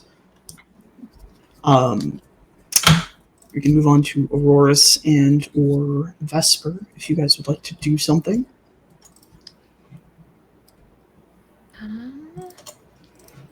Let's see. Do you have something you'd like to do? Let's see. How many of these fools are we cutting through a good swath of these fools, or like? Yeah, there's a good chunk of them left. Okay. There's still quite a bit. Okay, I would like who here is in like a safe, I want to get to a safe range and then do my reality storm and spend 1 burn to directly to engage a threat. I'll roll plus freak instead of plus danger, but if I do, you will cause unwanted collateral damage unless you spend another burn. I don't want to spend another burn, so I'm just gonna do 1. Absolutely. I'm so glad you did that. Describe to us what your reality storm looks like as you sort of take a step back and begin to call upon your power. So it's like, oh, I forgot her name in My Hero, but like it swirls around like arms and legs like electricity almost, and then it goes up arms and legs to cover the whole body, kind of lifting her off the ground. And then, but it's like the electricity is more like a cycling red, or not red, or like a purple, green, blue shades of an aurora, I should say. And once it gets like bright enough, she's gonna like slap her hands together in a clap and pull them apart like that, and then just like. All right. Go ahead, and you said you were rolling with freak for this one. Yeah. So you're going to directly engage a threat. Roll plus freak. So I rolled 11 plus 2, so 13. Jiminy crickets. Yeah. So you get to resist or avoid their blows, take something from them, create an opportunity for your allies, or impress, surprise, or frighten the opposition. What were the first 2? Resist or avoid their blows, or take something from them. Can I take their life? You can take their numbers. Yes, they're not exactly a living thing. Well, that's what I would like to take then. Yeah, I want to like wipe out as many as I can. And you get to pick another one of those 4. Oh, okay. Where can I look at this? The common moves document that you shared. Yes. Yes, thank you for the gift, Turk. That is exactly who I was imagining. Yeah. I would like to create I would like to create an opportunity for my allies. Absolutely. What sort of opportunity are you looking to create? Either like a streamline of like way to get through and like shut down completely their numbers, or like just an opening for more attacks and blows to decrease their numbers. So just kind of like crowd control.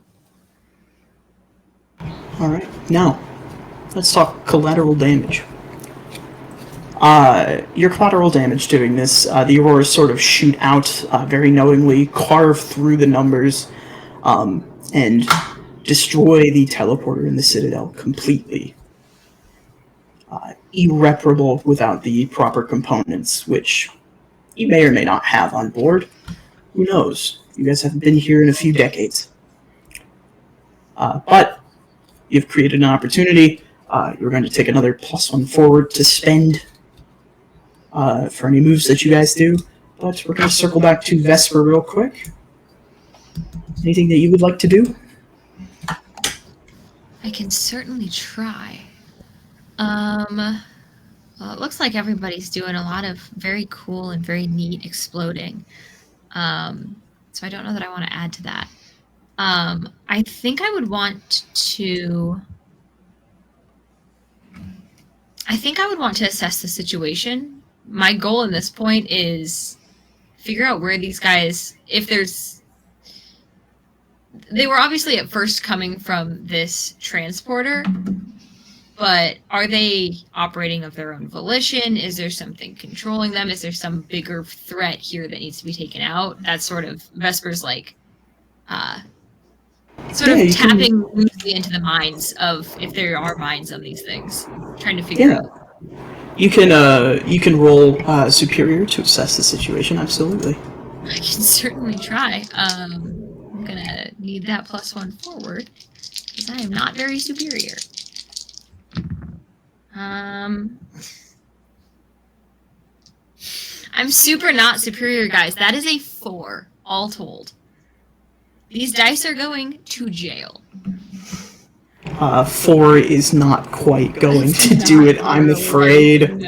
I was considering using my influence in this moment, but no, that's just not going to help you any. It's not going to be enough. I'm just you have 16. Yes, hero points are team points. I got a hero. You have 17 in the pool right now, thanks to the hero point redeemed. So you can spend 5 of it to get up to 9, or 3 of it to get up to 7. 3 of it to get up to 7 if you want to take a mixed success. We can. Multiple people can lend team points, right? It's just something. It's like a pool that you spend from to improve a roll, pretty much. No, if y'all are okay with that, because I feel like that's information that we might need, but I also don't want to steal a bunch of team from him. I feel like, Just like pertinent information. my move was like setting this move up in a way. Yeah. Defend the analyzer. As long as it pleased the court, sure. I will go for a mixed success. I think that is Oh, I see. plenty. Yeah, you have something. Let me see. That's ask 1. Perhaps I misunderstood team. I think team is, you can use team when you act selflessly. Say your actions ignore or insult your teammates and remove one team from the pool, and then you can shift your labels up or down to your choice. So you can influence it that way. But if we want to, we can say how we're helping this go on, and then we each can add 1. Except I can take 2 and spend and give +2 because I won't let you down. Because you're super cool. Absolutely. I'm a normie, and so I have to really help a lot. It's got to count for something. Damn it. So, yeah, no, Kid, I'll say you've got to +2 forward right now, so that'll get you to your +3.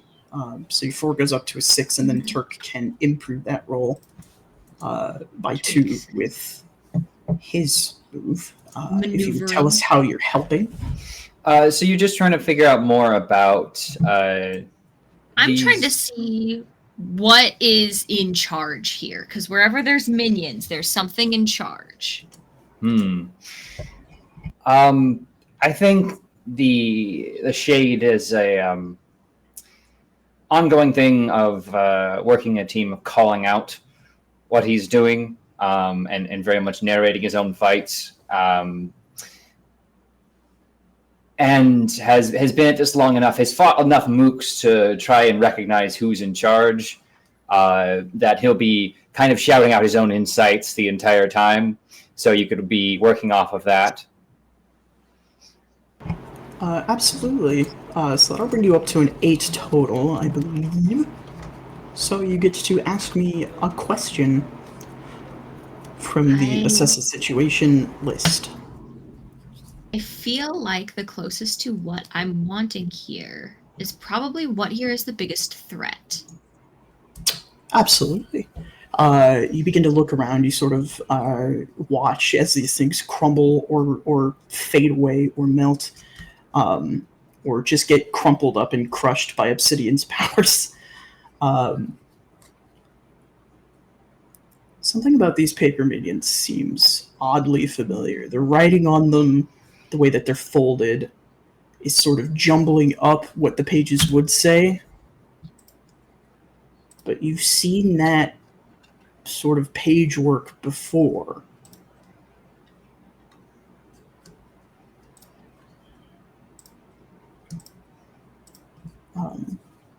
These being folded up pages of the book of creation that disappeared after you bested Nemesis.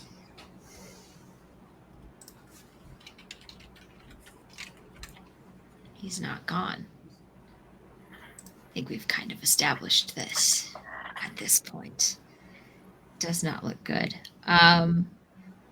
I think Vesper sort of realizes this and then puts 2 and 2 together with the sort of vision that she had pulled from this other kid's memory of that flickering vision of nobody, somebody, Nemesis. No, it couldn't be something else. And just sort of calls out,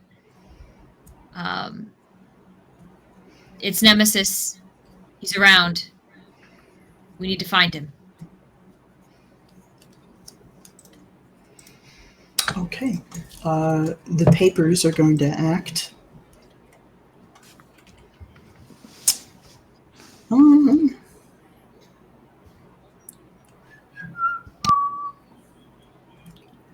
I need, let's see, Turk resisted or avoided blows, Kian resisted or avoided blows, and LC resisted or avoided blows, I believe.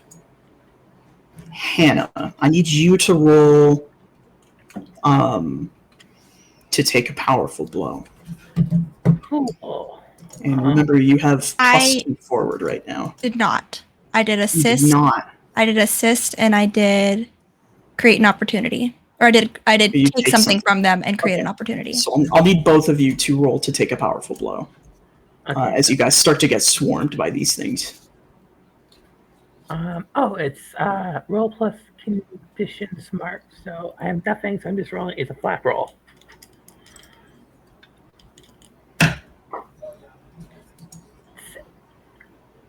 That's a 7. 7 Okay. for me. So, like, in this situation, if I were to take one of the ones I have going forward, it would bring it down.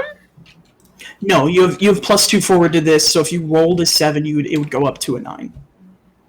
But I don't want to. You want to fail this roll, Yeah. I think, right? Sorry. Yeah. Yes, Yeah, because you you add the add. condition. Okay, yeah, no, it would subtract. That's my bad. Okay. Cool. And I can choose to use one of those +1s, right? Yeah. Because I that's miss fine. a 6. Yep. Cool. Then yeah, I'm gonna do that to bring it down to a 6. Yeah, you continue to weather the blow. These guys are paper. Yeah, literally. Just like they're slapping and flattening out on my strong, kind of chubby chest. And Auroras, what did you roll? 7. 7? Mm-hmm. Did you add your +1 forward from that? Or subtract it, I guess? Oh, then 6. Okay. Absolutely. You also weather the blow. These things are paper. They can't even get close to you right now. That's gonna bring us back around to sort of the top. These things are still around. you guys have had your realization. These paper things are really nothing. You guys can take them out easy. They aren't really a threat to you.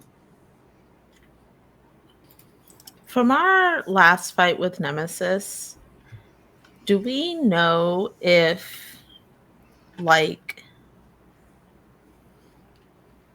I mean, it's called the Book of Creation, so it's very powerful. But like, do we know if it allowed, like, was Nemesis like zipping in and out of like pocket dimensions at that time? Like, would that be something that if he was back, he could do now? Yeah, theoretically. Huh. Cool. Can I assess the situation and try to find, like, to see if he's in the satellite? Yeah, absolutely. Since we're trapped up here. Where did assess the situation? I would like to assess the situation. You're gonna roll plus superior. So it's gonna be a 7. So I get to ask one question, and then I also have my other move that allows me to ask another. So I would ask, I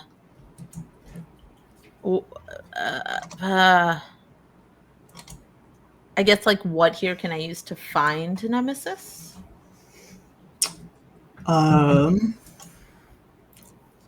If that feels okay. It feels fine. Just trying to think of the best way to fit an answer into that question. If it's helpful, the next thing I'm going to ask is, how could I best infuriate or provoke Nemesis? So that's going to be my other question. Okay. You, from your assess the situation, how can you find Nemesis? You get the feeling that these paper minions probably know something. Generally speaking, if you can unfold them and sort of put them together, see what the book has to tell you.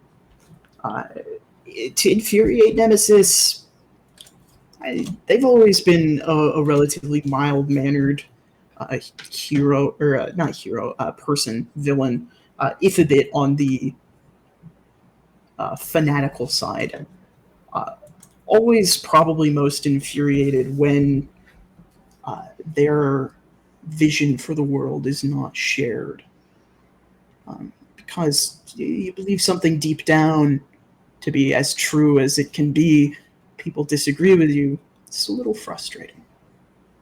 Especially when you are corrupt with power. Does whatever the paper says, whatever the paper people say, would that be spreading the message? Like, if I set these on fire, is it going to infuriate him? Well, the Shade has been setting them on fire without, seemingly without issue. If Nemesis was around and that were going to infuriate them, they probably would have come out by now. Okay. It would seem to you that these pages very specifically are expendable to them. Unfortunate. Okay. Then along the way, I would.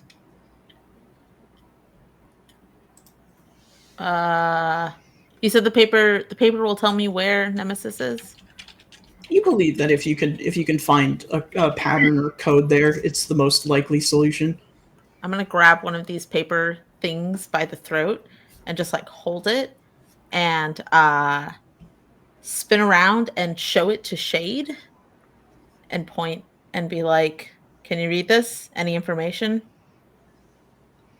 I'd use my turn to figure that out, if it's okay if I go next with that. As long as nobody has any other objections. Go ahead and assess the situation, buddy. All right, here comes my assessment.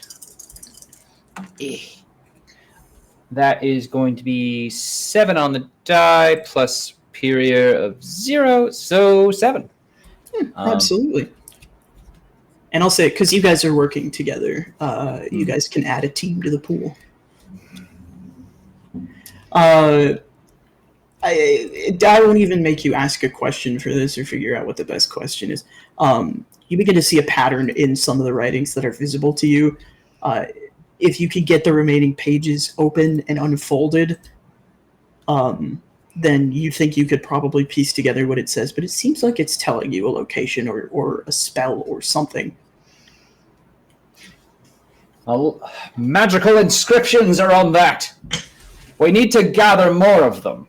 I want to wield my powers to try and catch a whole bunch of them at once. Absolutely. So that's all my adult moves. And Mhm. the way I'm imagining it is like she's gonna be combining her super strength and her flight together to create like a little tornado of paper creatures and like pin them against the wall or something. Just with like sheer force of flapping her wings. Absolutely. Go ahead and roll plus freak. Yeah.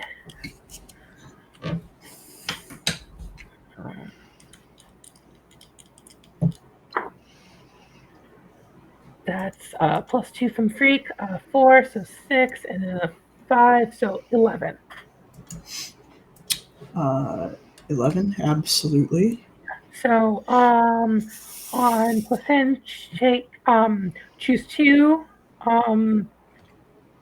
So I guess I would like neutralize an opponent or a threat, at least for now. Mm-hmm. And just really take hold of something. I guess also create something useful from my environment. Yeah, you create a maelstrom with your speed and your flight, and you sort of unfold these pages and pin them to the ground, where Shade and the rest of you can finally sort of get a good look at it.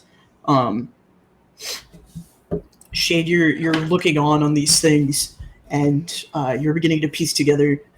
These are instructions for a ritual to take you sort of to a pocket dimension where Nemesis might very well be held and your proteges might very well be trapped at the moment.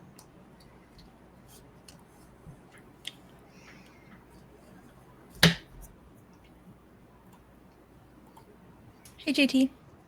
Yes. You can, like, let me know if this is too OP.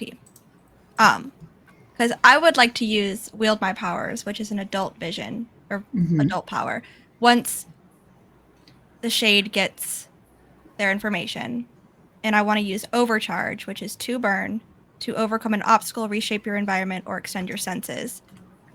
And take 10+ when you unleash this power. I want to see if, can I, like, make a reality rift to where this location is for us to go through, since our teleporter is jammed? I don't know. What do you guys think? Should I let her do it? That's pretty fucking cool. That seems like some fucking Nova shit to me. Yeah. I think it'd be cute. I think it'd be neat. No, yeah, absolutely. So you said you get to just take a 10+. And Cool. I would be absolutely willing to put both of those, because on a 10+ for Wield Your Powers, you get 2 of the following. But I would very much be amenable to just putting 2 in to create something useful from your environment, because this is very, like, Yeah, absolutely. a lot. You guys watch as Auroras's eyes sort of begin to glow, and the symbols, Shade, that you sort of saw making this code begin to almost peel off of the page and swirl around where the teleporter used to be. And you watch as these runes sort of create a little doorway, and Auroras, you send a jolt of energy into it, and you guys watch as almost like a rainbow splits open into the room, where you guys can see that there's been a gateway created by your good friend Auroras. I could not have done it without the Shade, though. I'm not as smart. I cannot put puzzles together like that. I'm just here to do really whack shit. Grandpa likes his crossword puzzles in the morning. They're a great way to stimulate one's senses when you're at your most dull. Very quietly, under their breath, Obsidian would just say, hot. Fucking, of course. Wonderful. Okay. You guys have created a gateway to a demi-plane. Shall we? You just keep getting more and more powerful, don't you, Aurorus? Is that a problem for you? No, not exactly. I'm just really tired. All right. Well, If it gets We'll us be out sure of to get space, you a I nap think I'll time. take it. Now. No need for facing against each other when a greater foe awaits. You've all done exceptionally well, and proven that the years have taken nothing of all your collective edges. Truly a bevy of weapons. I'm going to try to use my teamwork power to say how everyone is awesome in celebration. Cool. Say one nice thing about each of your fellow heroes. I won't even And then make one about you. yourself. I won't make you roll for it. Right.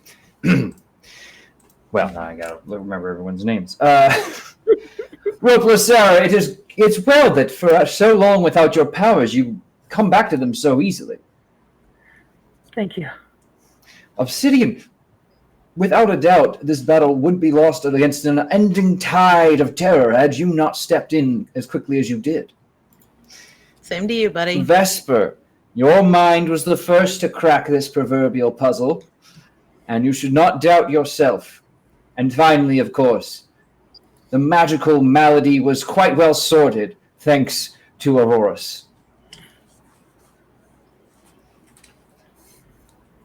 Absolutely. What does that move even do? It gives us a teamwork.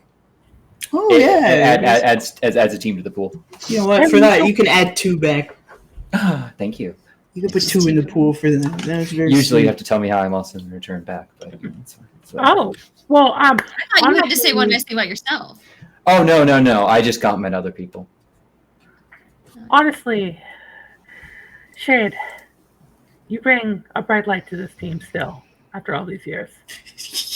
A bright light, no, an umbral cover from which all villains shall fear. As Shade says that, I just send some little crackles to dance around him. Absolutely wonderful. Now, let us away and put down a foe once thought bested. It seems my oath remains unbroken. If I may, Vesper, in the swirling of the wind that I just created, you see a sheet of cardstock come out of one of my pockets and kind of flutter to your feet.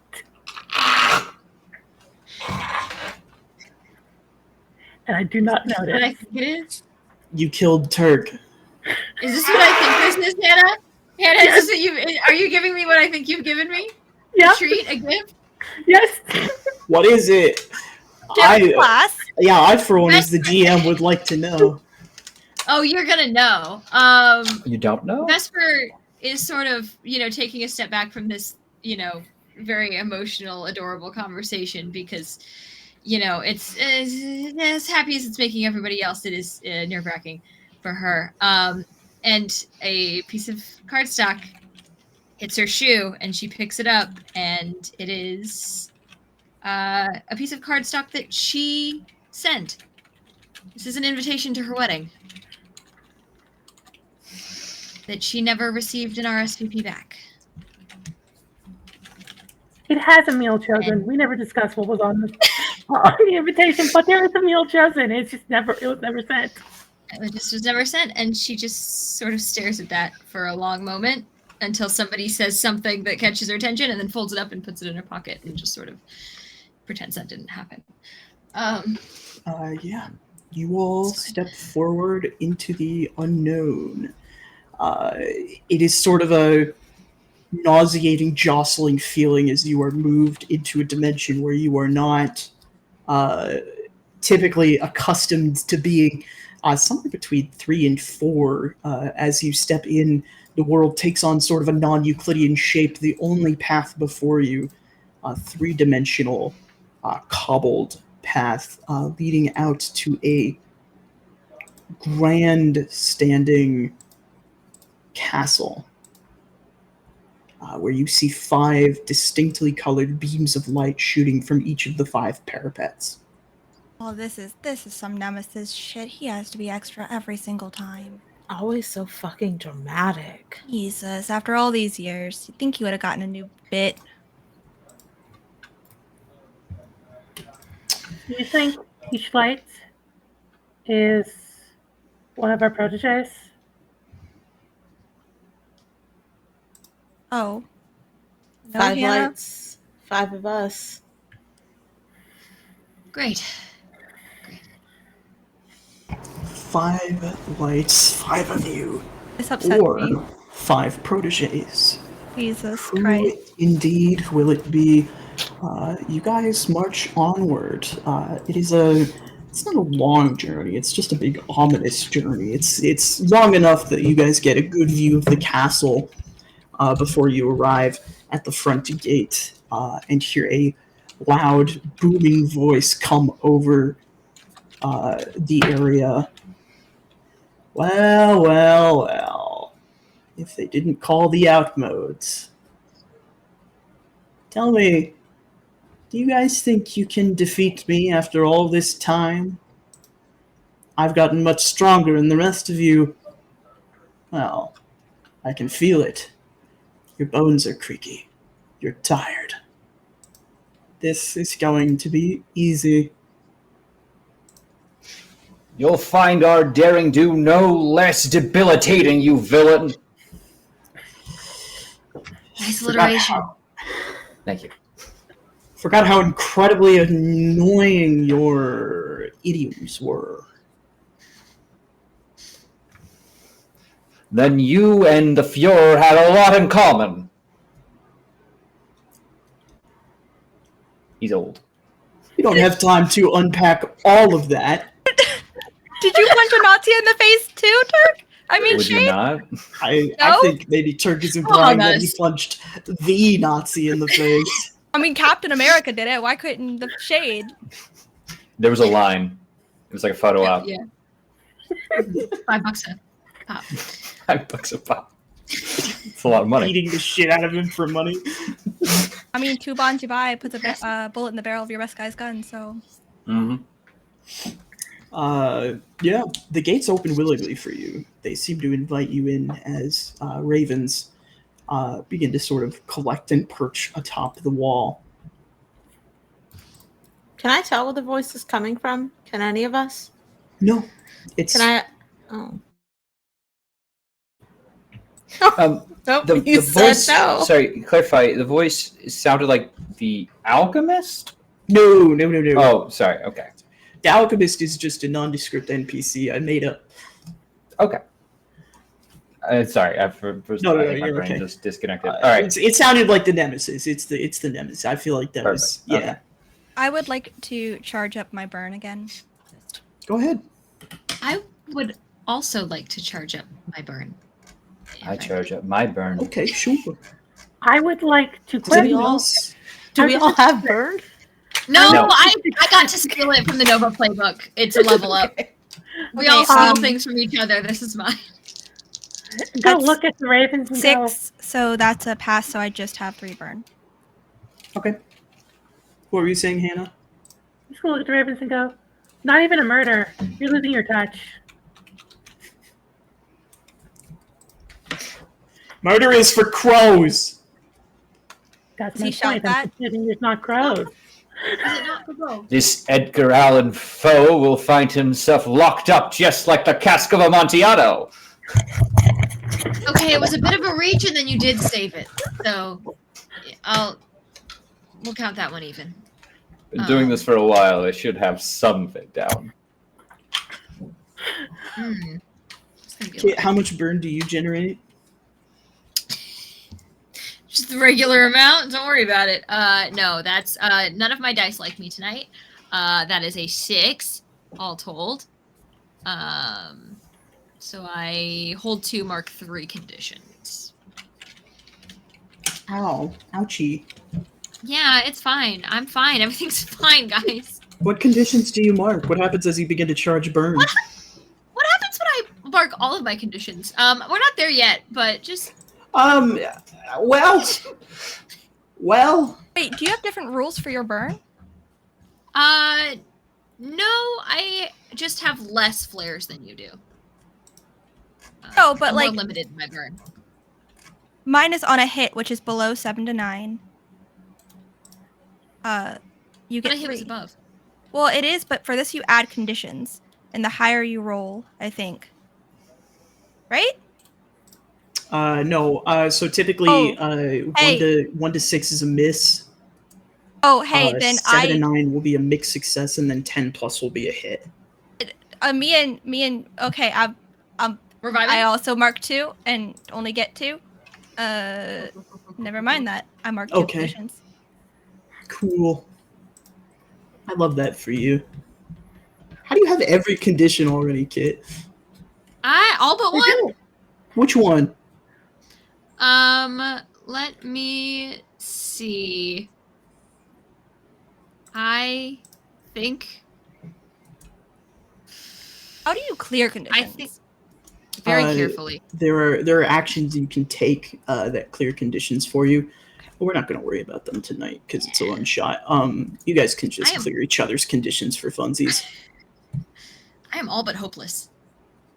Cool. You want to fix that?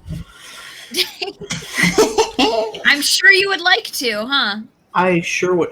So I believe comfort and support as a move can clear conditions. If done successfully, mind you.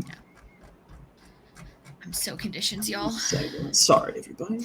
I'm not much better, Kit. I've got I'm 2 new left. here. So. I don't go Conditioned here. the heck up. I'm conditioned. I'm doomed. I'm moisturized in my lane. Oh yeah, you are Flourishing. doomed, aren't you? I'm pretty doomed, yeah. Let me use a villain point on that, by the way. Hey now. Hey now. Whoa, you can't Are be you mean spend to all your Kit villain all points on night. dooming me? No, I've got 2 villain points. Alright, okay. I'm about to use another one. No, go ahead. What you gotta do? No, you're fine. Don't worry about it. Hold on, I'm looking I'm for quite comfort literally and support. afraid. That's the condition you gave me. That was just for your roll. Provoke, comfort and support. Yep, okay. So you guys can use the comfort or support move to clear conditions on each other. On a 10 plus, you will clear a condition on both you and the person you're comforting. Just for the record. But in the meantime, you guys enter a dark stone castle with bright red carpeting. You see that there are various things of armor lining the walls, sconces lighting the way down a specific path, obviously. The rest of the hallways are dark, but you can see that they would go off to the various of the 5 parapets that are currently beaming up to the sky. It is clear that he is trying to guide you one way or another.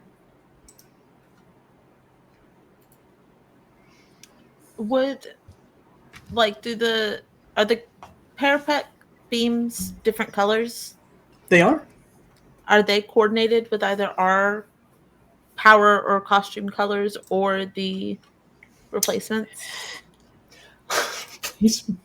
That's what Obsidian calls them. Your proteges shared color schemes with each of you. So it is impossible to tell if those are supposed to be for you or for them. Can I do what's the name of it called? Can I unleash my powers and just kind of like extend my senses and see if I can sense dragonfly anywhere in this space? Sure.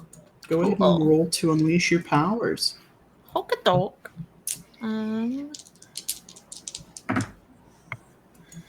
Well, that's a 6. Is there a way that team can help with this? Because I would really like to know if my buddy boy is I was here. going to do like the exact same thing and just try and use my super senses to listen for any of our proteges, like any auditory or smellatory signal? Yeah. So you guys are sort of able to team up and extend your senses together. That'll give you that'll use a team and give you the +1 you need to get to a mixed success there, Obsidian. I'm gonna say you can mark a condition. I want you to go ahead and mark guilty. Aw. As you guys extend your senses, you do feel dragonflies in this place. Shit. Well, we know they're here. How do we want to approach this?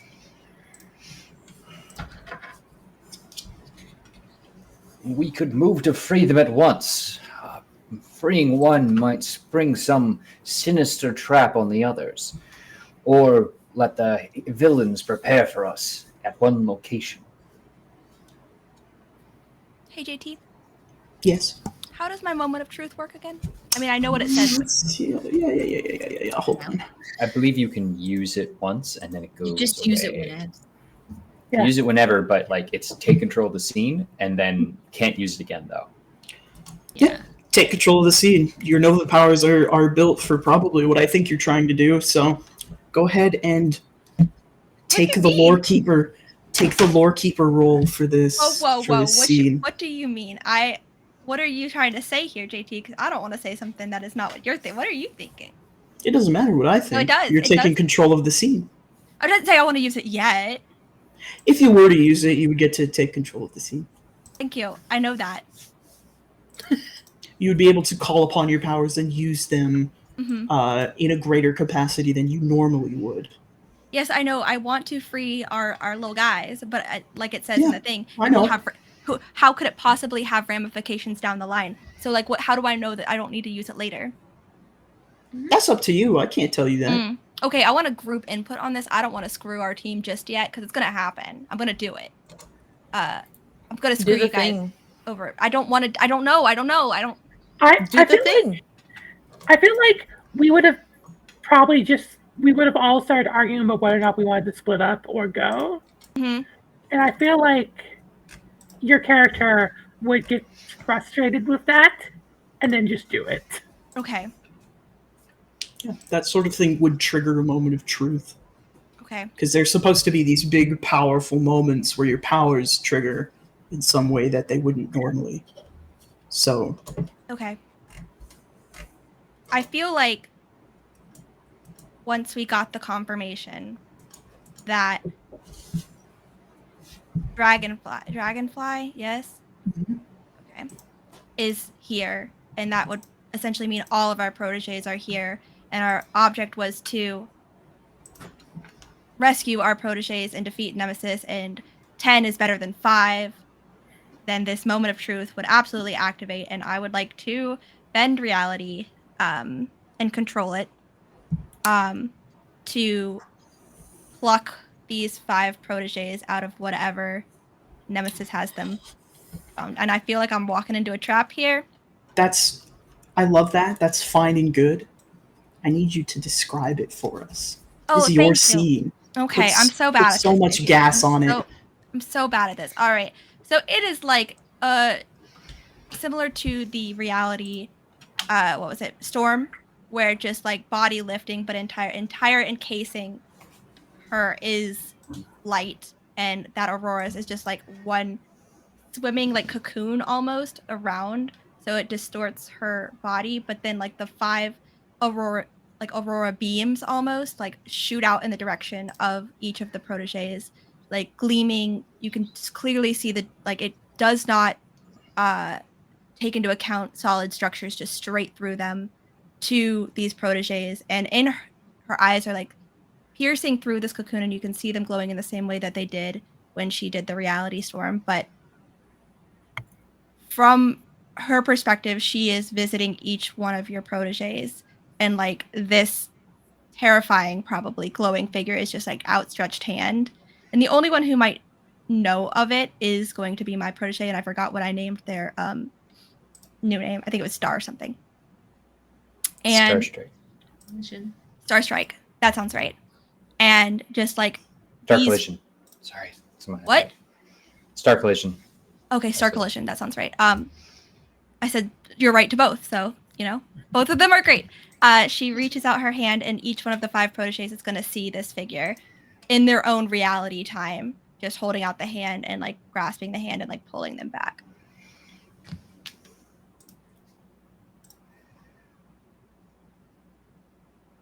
JT, are you muted?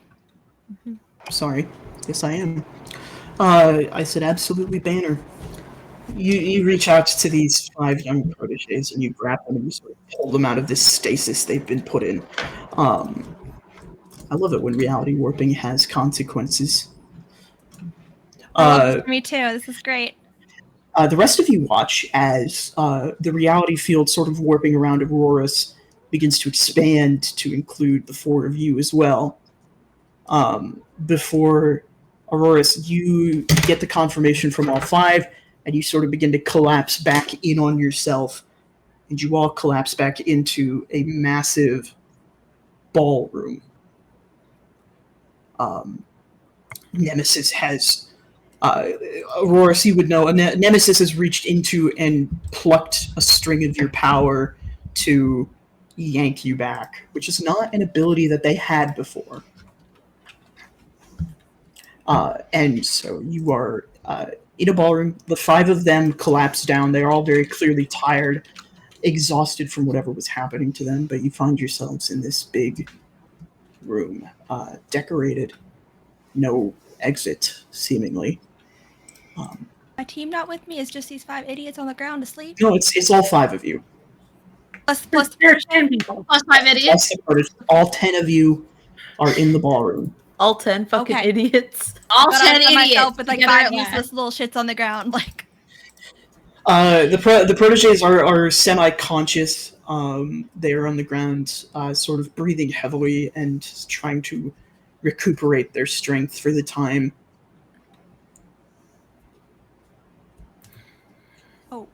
well, we find ourselves here now in a situation that is new to me. Care to explain? And I'm just talking to Nemesis, who I assume can hear me, because I know he loves to hear himself talk. You get no response. Great. Obsidian looks at Auroras. This wasn't intended. We're not. No. I was just going for the proteges because we came to get the proteges and kick some ass, and now we've done half of that. But this was not me. I feel like Robespierre is gonna go to Ash's side specifically and be like, "Hey, kid," and like kind of like cup his head and like see how injured he is. Yeah, he looks up to you. He kind of squints. Is that? And then he wakes up. A look of panic crosses his face as he attempts to call on the power that he no longer has. It's okay. I'm so sorry. I didn't know what would happen. Nemesis is always more than you'll expect. I'll finish things up here. You get some rest, and then we'll get these powers back inside of you. He gives you a very weak, very crooked thumbs up in the way that he does, and sort of just lets himself slump over. Casually put him back down.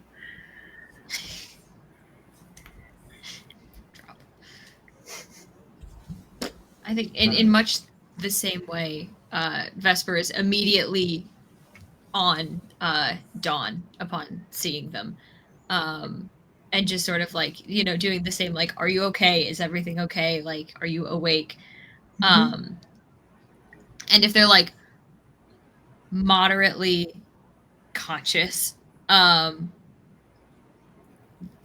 she's gonna try to do the same thing that she tried to do with the last kid that they ran across, which is try to manipulate his memories and try to look at them and try to see what Nemesis did to them. Hey, Kit. How Yeah. much time you got on that doom cloth Yeah. left? Mm-hmm. It's fine. No, Don't worry about it. Kit. Kit, Yeah. Oh, I'm gonna make you an Yes. offer, right? Okay. This I've kid, got time. unbeknownst to you, at least as far as you could have known, was not doomed when you left them to their devices. You sort of begin to reach your magic into their mind, and you are met with flashes of some prophecy that they picked up on one of their missions. They are doomed now. They are very doomed. And it is at this point that you come to understand what your visions before your doom was met. The reason that you did not die that day is because it's either you or them tonight.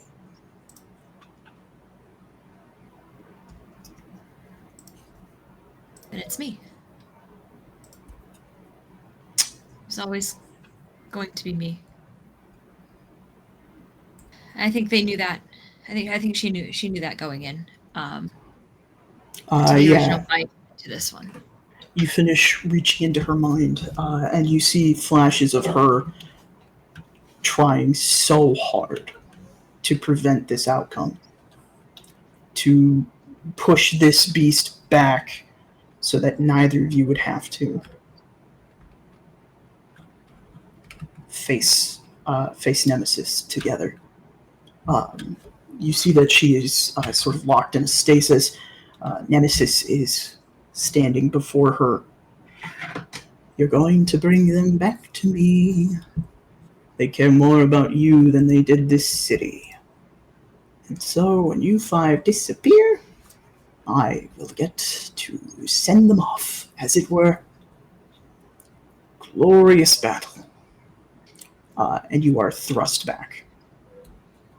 And you may opt to take their doom on, or you don't have to take any doom at all for that.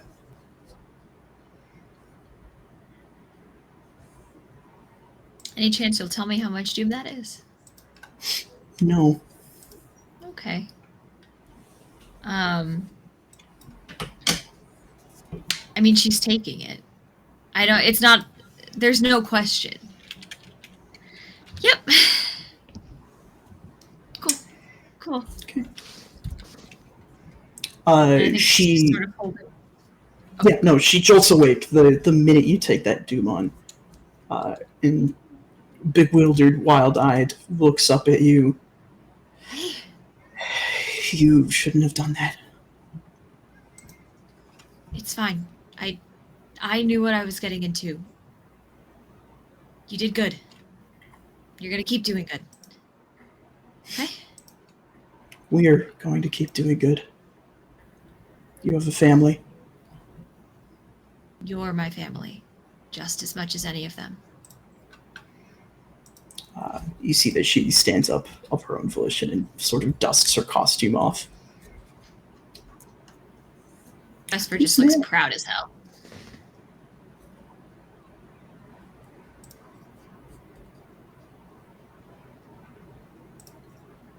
Anyone else? Obsidian has gone over to Dragonfly, and I don't know how awake Lance is. Lance is fully unconscious right now. He was the one that tried to stop Nemesis initially and caused the warp.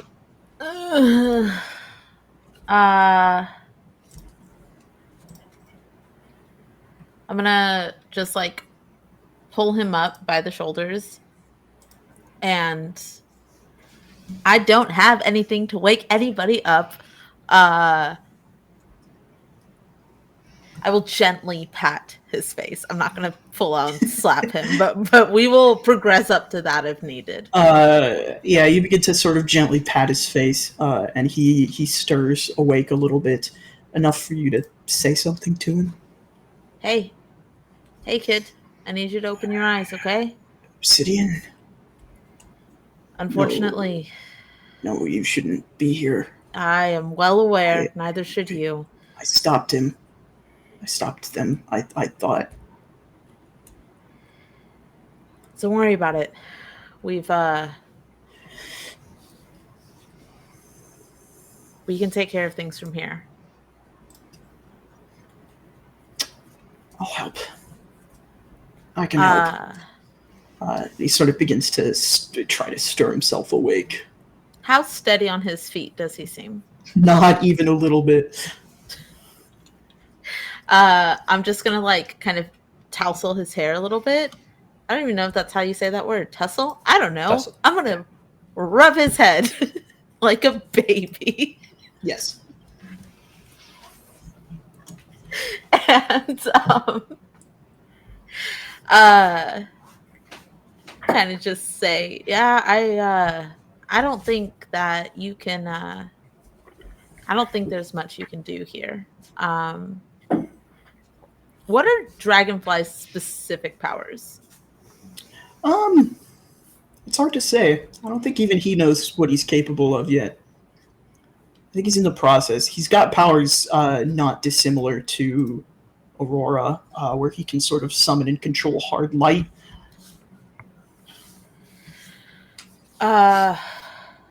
Okay. I will yeah, I'm just gonna tell him, you did great. Sit here, save up your powers, take care of your team. We can handle Nemesis. You see he goes to offer you a high five, sort of deliriously. I'm gonna intentionally just move so that his hand falls to the floor. He's just holding it up. Oh, well, I'm not gonna do anything then. I was assuming there was a follow through. If you don't high five him, he pats your shoulder, and then you see a sort of pink sheen come about you as hard light begins to form an armor. You will gain +1 ongoing to defending or taking a powerful blow. I will grab his wrist and try to remove his hand if he lets me. Yeah. If you prevent him from using his powers, he does not. How obvious is it what just happened to Vesper? Like, would I be able to tell, knowing what I know about Vesper's powers, would I be able to tell that she has done something very stupid? Vesper, how honest are you about your situation? Well, so here's the thing. Obsidian knows more than most people do about what Vesper's powers entail and the ramifications of them. And you can tell looking at her that you've seen it get worse before it gets better before. It's happened a number of times where she's, it's fully taken her out, but she's gotten better. So you can kind of see the sort of the creeping black coming from probably like the corners of her eyes. You can tell it's getting bad again, and it's worse than the last time you looked at her. Doesn't look like she's done anything. But you more than any of the other teammates would know. How does Aurora's look? What do you mean? Like, just, does she look okay? Does she look impacted by anything? Would I have any concern for her? Mm-mm. Okay. This was just like a display. Unless Jeet has something else to say, this was just a very large display of power. Like maybe a little tired, but I don't gave know. you your rammies right away by pulling you to the ballroom, so. For my rammies. So There's something I want to say, but Perfect. I want to give the Shade a chance to interact with their protege first. I believe Auroras and Mhm.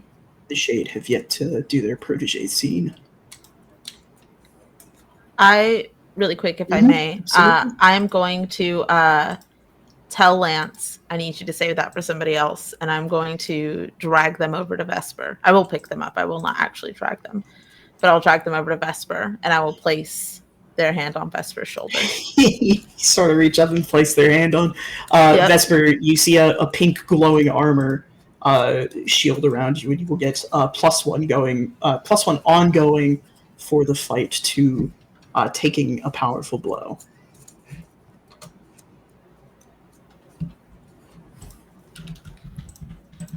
Are you muted, Kit? Yeah, I was. Yeah, don't worry about it. No, Vesper, she just sort of like is fully not paying attention to to the rest of the world at this point. But like looks up very confused, like, thanks, kid. What? Yeah, he's asleep. Okay. I'm going cool. to pat Vesper's head, and then I will go and deposit. I'm older than you. This is ridiculous. Well, then stand up. And I will go and deposit Lance just kind of off into a corner, slumped there. Okay, Shade or Auroras? I'm gonna let Shade go first. Oh, thank you very much. Yeah, Shade will approach the Shade. Or just Shade. You approach Shade. She's the only one who's like up and moving. Like she seems to be unfazed by anything that's happened to her. Good to see you on your feet, chum. Yeah, well, got some ass to kick. And you see she reaches up to her chest, pulls off a small stick, and whips out a quarterstaff. Very well. Then might I aid you in this battle? However you want, old man, if you think you can. I love her. I'll have you know I've been doing this for a lot longer than you have. Yeah, well, I guess we'll see tonight. Youth and talent or age and wisdom, huh? More like it'll just be an example of how verdantly the fruit of justice blooms under the tutelage of the Shade. And Shade. The Shade. Right, yeah, that's you. Yes, but you're also the Shade, right? Oh no, I'm Shade. What happened to the? I dropped it. I rebranded. Rebranded? Yeah, nobody has the in their name anymore. They should. It strikes fear to the hearts of criminals. They're going to say the anyway. Might as well make it yours. They don't say it to me. Well, because you dropped it. Yeah? Old friend, you confuse me. Sometimes Right. I'm glad I'm retired, but for tonight, we have but one final foe to face. Ballroom's haunted. You'll be going. You get another team for that. That was good. That was great. A regular Punctuation. ballroom blitz. I'm physically crying.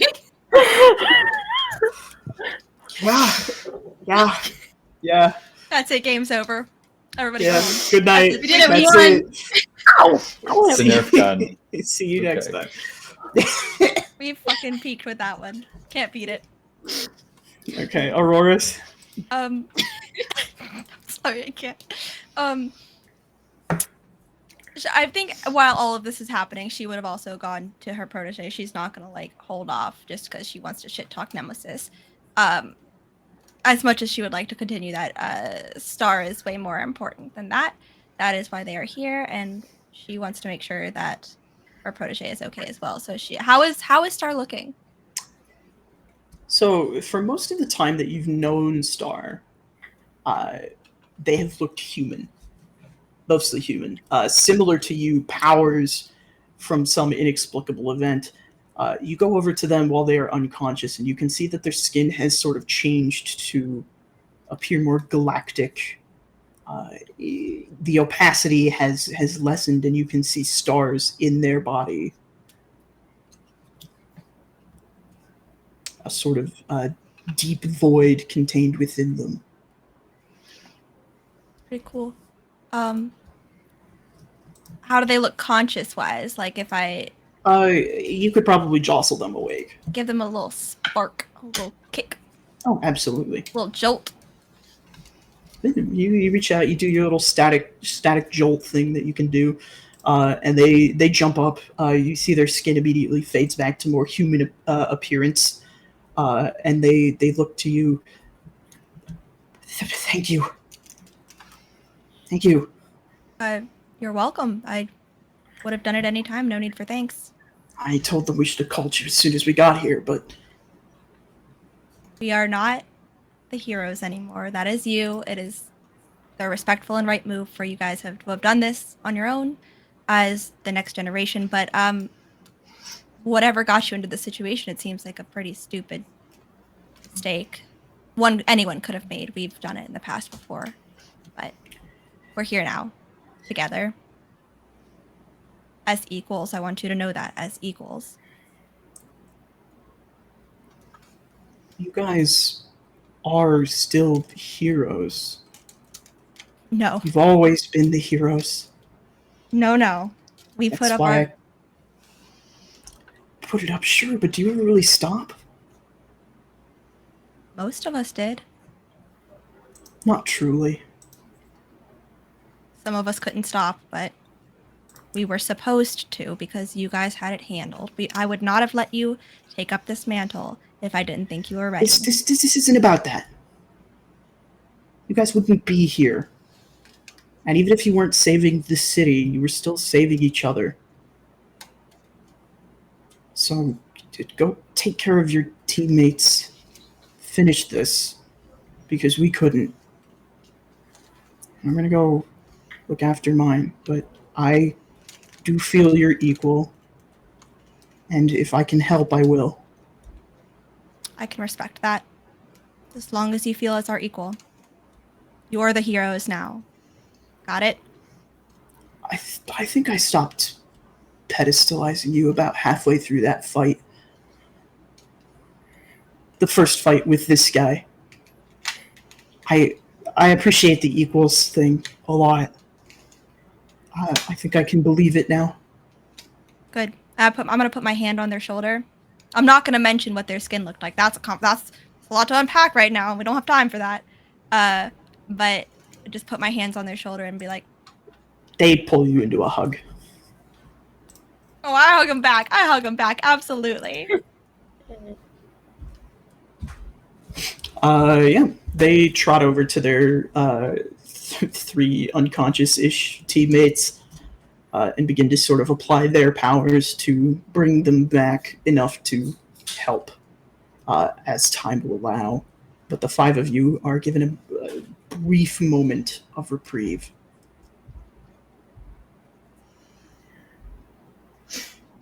It seems we're joined in a final battle, friends. Just like old times, huh? Didn't we say that last time? Didn't you say that those exact words last time? I do enjoy a good callback. I appreciate it. Once more with feeling, shall we? Into the breach.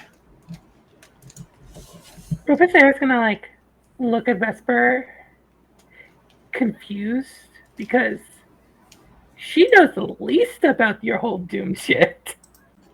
But can tell something isn't right. Very purposefully does not know what's going on, and it's okay. Everything's fine. Vesper's fine, guys.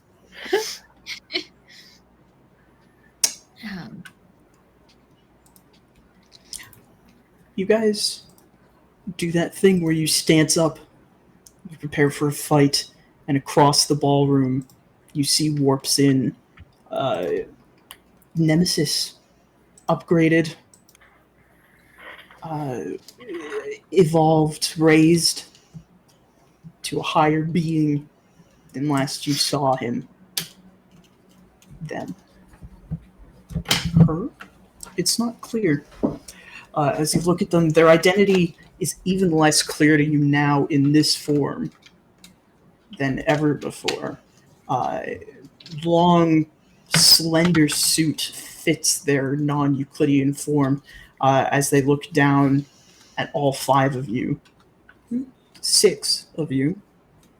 Shade is standing with you.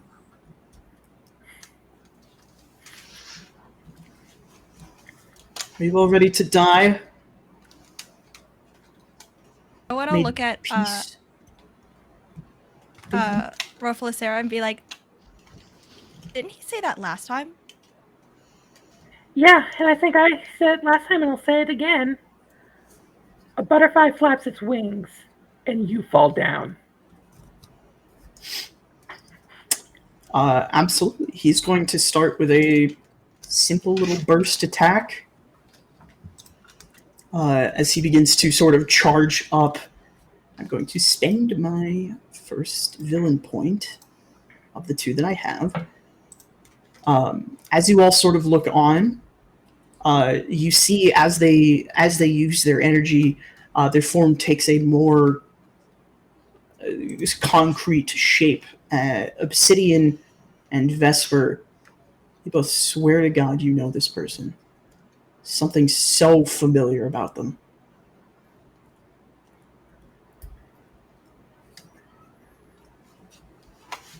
But I need everyone to roll to resist a powerful blow. I think we can agree that this is someone with far greater power than me. Absolutely, by all stretches. I'm gonna never give up, never surrender. Sure thing. I'm sorry, what were we rolling with? To take a powerful blow, you want to roll low on this one. And Kate, remember you are at a -1 forward for this roll, or +1 forward. You'll subtract it from the roll. Great, because this is when we had conditions too, right?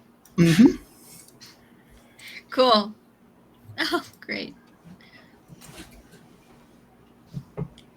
Obsidian rolled a. It's a 9 all told. Sorry. Jesus Christ, kid. Would have been a 10. Okay. So that's 8 plus 3. Oh, 11. I don't need to use that +1. I still have going forward. Okay. I rolled a 7. A 7. Okay. Mm-hmm. Turk. 6. I have no conditions. Okay. God, that must be nice. And Elsie. 3. Okay. Vesper. So since I'm using never give up, never surrender, I am rolling plus savior to stand strong and choose 1. I got so I roll plus savior, so I got an 8 plus 3, that's 11. So I get to choose from this list of 3 things. Mm-hmm. And I want to choose. Will you let me know if my interpretation of this is correct before I lock this in? You keep your attacker's attention, and as a result, like, I will take 1 or 2 failures from the rest of the team.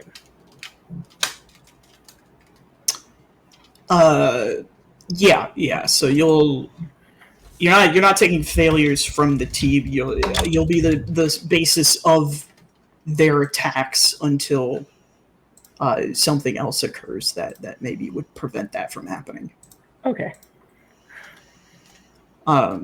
So let's see. Let's start with Obsidian. You rolled a 7. You'll get to pick one of the 3 following things. You can lash out verbally, provoke a teammate to foolhardy action, or take advantage of your influence to inflict a condition on someone. You give ground, and your opposition gets an opportunity, or you can struggle past the pain and mark 2 conditions. I would like to. I wish that I could provoke myself to do something stupid. I'll allow it. Okay, excellent. I think that I see this attack lash out, and I had been watching Auroras and was trying to figure out, because we are once again in a situation where we are all going to die, and I am thinking about how when I left the team originally, I had abandoned that relationship and gave no closure and never tried to reconnect with her.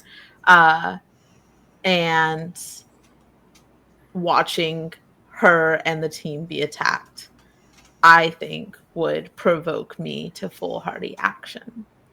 Absolutely. Beautiful. Do I have to describe what that action is right now? You can wait until after we assess Vesper's situation. Excellent. Thank you. Vesper. The same 3 things I just listed for Kian. don't know what you're talking about. Don't worry about it. Everything's fine. You can lash out verbally or provoke a teammate to foolhardy action or take advantage of your influence to mark a condition on someone. You can give ground and give your opponent an opportunity, or you can struggle past the pain and mark 2 conditions. Complete your collection. As much as I would love to do the same thing that Obsidian is doing, I feel like it makes more sense, given what we saw, to give a little ground. I think it throws Vesper off her game enough to sort of catch a flash of something that she recognizes and should not be here, that this will catch her off guard enough that this opposition is going to get opportunity. Right on. Yeah, no, you get knocked back physically by this blast, off of your feet and back a ways from your team. That is going to give your opponent an opportunity to strike once more, as... Fuck. God. What's your name? Hold on, please. Long. Womp womp. Ropolis Sarah, he is keeping his. They are keeping their attention on you. Is going to assail you with an attack. Sorry. That's why this is literally what I was trying to do. Go ahead and roll to resist another powerful blow. I will say, if you do use that move again, you will not be able to take the same one. That makes sense. Can I use that move again? If you want. This is still a foe with far greater power than you, so I don't see why you wouldn't be able to. Cool. 7, 8. So I mark condition because I got an 8. Okay.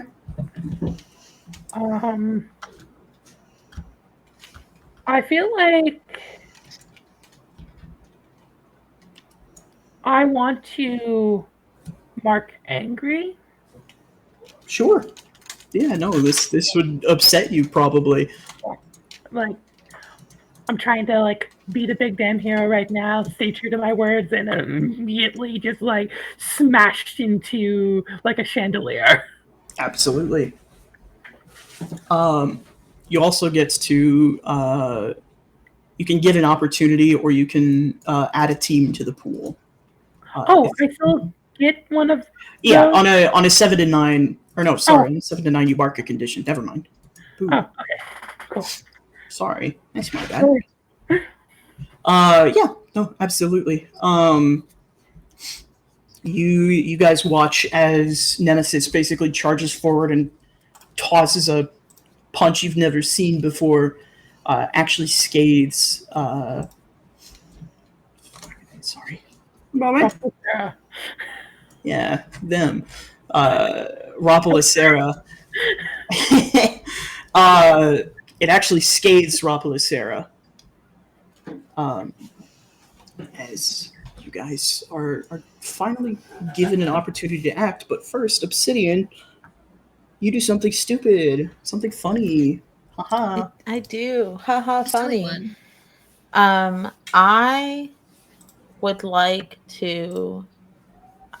I don't get to assess the situation, but I want to know what Vesper and I saw. You can do that at the end.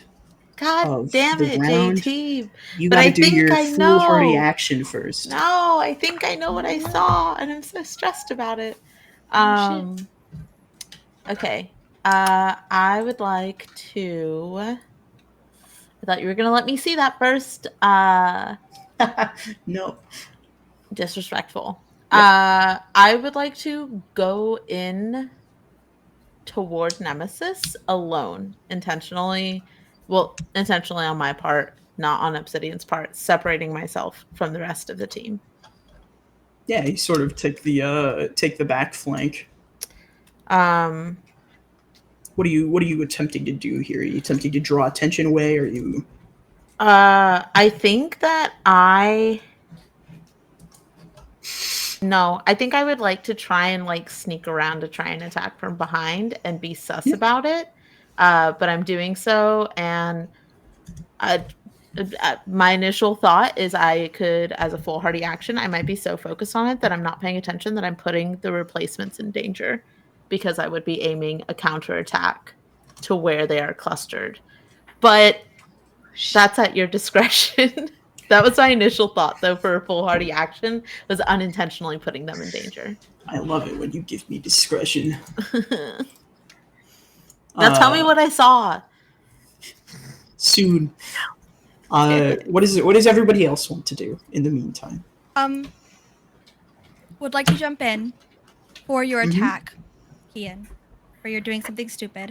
Is it appropriate for me to spend 1 burn to defend someone else from immediate threat by throwing up a fast protective shield, and rolling plus freak instead of savior? One of my burn. Yeah, you just want to throw up a shield in front of the kids? Mhm. Yeah, absolutely. And I have +2 or -2 insecure, but my freak is +2, so it'll just be a flat roll. Sure. That is that is beautiful for me. I hope this works out for me tomorrow. That's double 6s, so it's a 12. Yeah, no, absolutely. You get to pick when you're defending. Do you have anything special that you can do when you defend? Shielding? No, shielding is just a fast protective shield Yeah, to okay. stop an immediate threat. Yeah. So, you can you choose one. So you can also, in addition, add a team to the pool, take influence over someone you protect, or clear a condition. Oh, I would like to clear a condition, please. Sure. I'll go say, which conditions do you have marked currently? Insecure, angry, and guilty. Also, you could go ahead and mark insecure off. This is your wheelhouse. You know this. You know how to save people. And so you set up for Obsidian's attack to make sure that the kids are safe.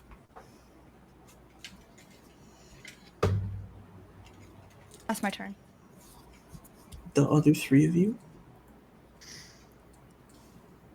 I have a thing. If no one else has something immediately. By all means. All right. I would like to assess the situation. Both shades kind of take a moment and kneel behind some sufficient cover, and begin looking over the area. A basket bombard of an opening below. We need to be careful in there, as I'm sure you're already aware. And you're hard to listen to sometimes. Was that a drum? Really quick, IRL, above the table, was that a drum? I don't think so. I think I might have hit the Nerf gun on the table I have. But if it works, it works. Sorry, continue. No, you're good.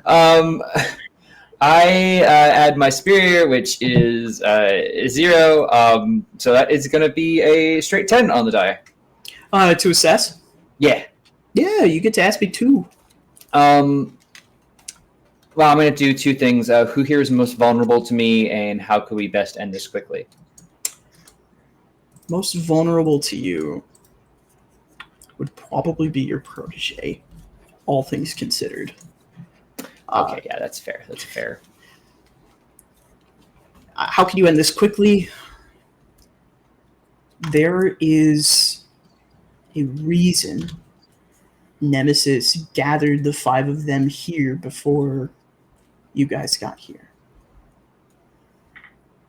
Whether that's because they are a threat to them or because all 10 of you are a threat to them is really up to your interpretation.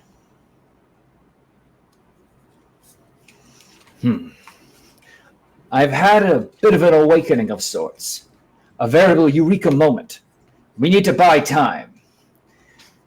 You keep watch over your comrades here, and I'll play cape games with the foe. What? Why? Because you need to carry the torch. And you might be the key to ending this. See to the recovery quickly.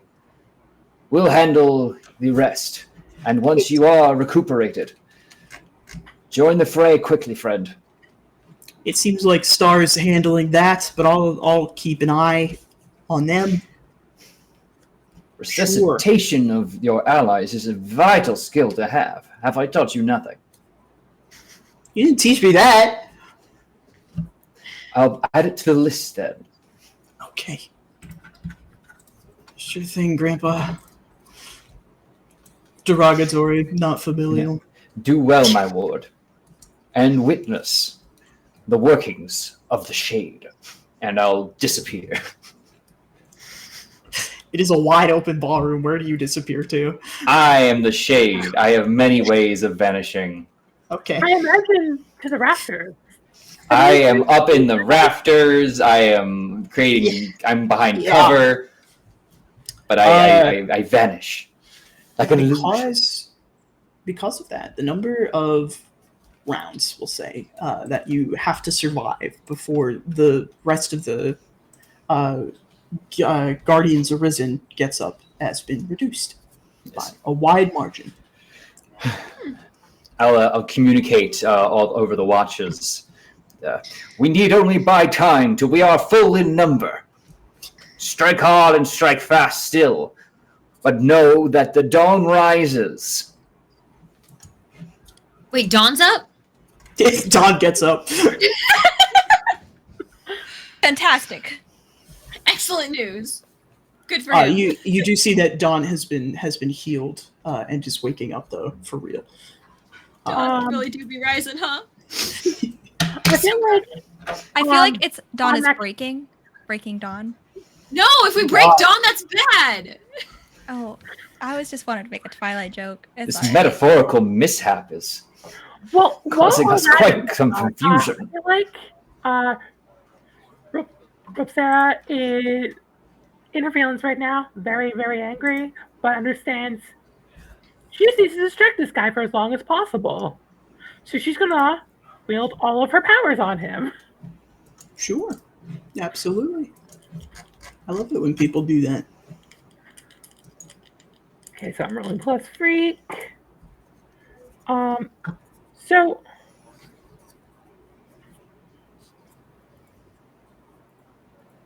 I can try to remember how. So I had that I still have that +1 going forward, right? Mm-hmm. Okay, so that brings me to a 9. Now I can do something to use team selfishly. Yes. When you act selfishly, say how your actions ignore or insult your teammates and remove one team from the pool and shift one label up and one down, your choice. Okay, perfect. In that case, I'm gonna do that to shift freak up and shift mundane down. Okay. To bring that to 10. So the way I see it is like at the end of our arc previously, like especially Roxera's arc, it was all about trusting her teammates and actually working with them. But she's like, all team tactics are going out the window. She's just flying straight, Superman punching, invincibility, eye beams on her way, completely ignoring everything else just to get as much damage in on this guy as possible. Absolutely. Go ahead and roll. Oh, yeah, no, I did the roll. To use the team selfishly. So I was like, I want to do this selfishly. Okay. So I shift freak up 1 and mundane down 1, which then brings the total from a 9 to a 10. Yes. Okay. So you will get to pick 2. You can create something useful from your environment, neutralize an opponent or threat, at least for now, or take hold of something vulnerable to you. Okay. So take hold. That can be like protect. That can be interpreted as like protect. Sure. Cool. I'm going to neutralize the opponent or threat, at least for now. and take hold of something vulnerable to me. Yeah. So you guys watch as your teammate begins to sort of unleash a flurry of power upon this this nemesis, and has bought you quite some time in getting the rest of the team up. That just leaves Vesper and Obsidian to act in the round. Vesper has to go first. Oh, interesting. Okay. Well, we were told to buy time.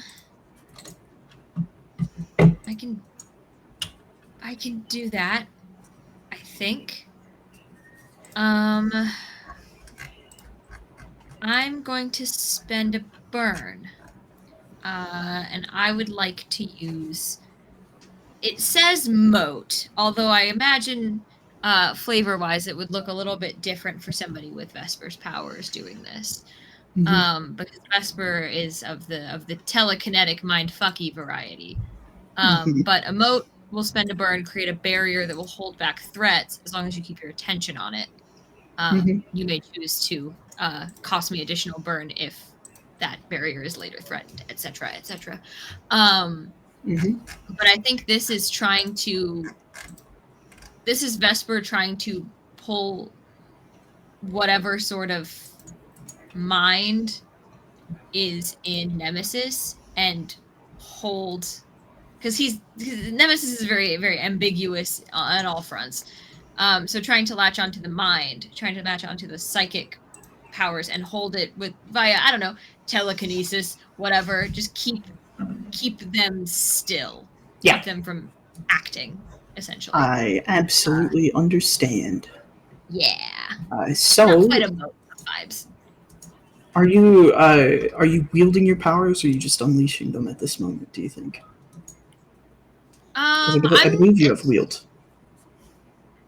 I did not take wield, no. Okay. So you are just unleashing your powers.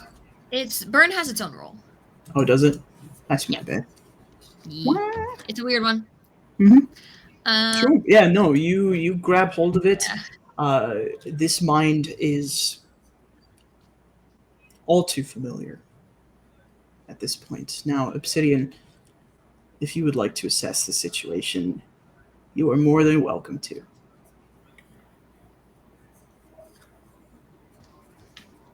You look so happy.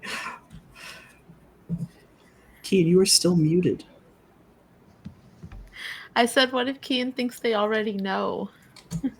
That doesn't matter. If you want confirmation, you have to assess.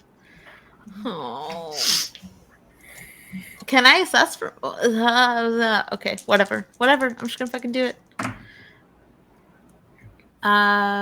Assess is with superior. So that's a 6, but because of my move that I took, even on a miss, I can still ask one of my other questions. Yep. Do we have team? You do. You have loads of team right now. So much. And I'll say that since Vesper is sort of grasping this familiarity as well, you guys can use a team to sort of push this up. So you will get to ask your 2 questions. What's up, Vesper? Oh, I'm just saying, like, I think Obsidian, knowing this more of the situation than anybody else, can see some of that recognition on Vesper's face. And can sort of, like, confirm a little bit extra that way. Mine felt it. Yeah. I don't know which question it would be, but my question would be, who is this? That could be one of your questions, and you can ask another one if you want to. Do I have to ask the other one first? Will you tell me who it is? I'll tell you who it is, absolutely. Who is it? Kit, what is your wife's name? Shit. Fucking knew it. My wife's name is Cameron. Cameron Everett. She took my last name. She did take your last name. More than that. Recognition dawns on both of you. Somehow, some way, this is Cameron Everett. Shit. It never occurred to you before. I mean, how could your wife have known about you at all? And how could you have known about her at all? Never used my powers on her. I haven't used my powers since before we met.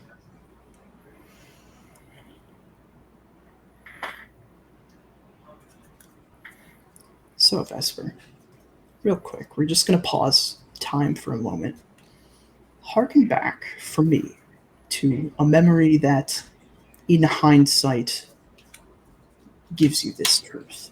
Just any one weird thing you can think of that Cameron did or said. I think Elena didn't meet Cameron until after she had retired from superheroing. She, like I said, hasn't used her powers since then, which was well before she met Cameron. But she did tell Cameron, like, it was no secret Vesper never wore a mask. Vesper didn't expect to survive being a superhero. So what point would concealing her identity be? So it was kind of an unspoken known thing that that's who she used to be. And so I think on maybe more than one occasion, there was a bit too much interest in her past. There was a bit too many pointed questions about her powers, what they could do, what they could have done, what it felt like to tick their doom closer. And there may have been,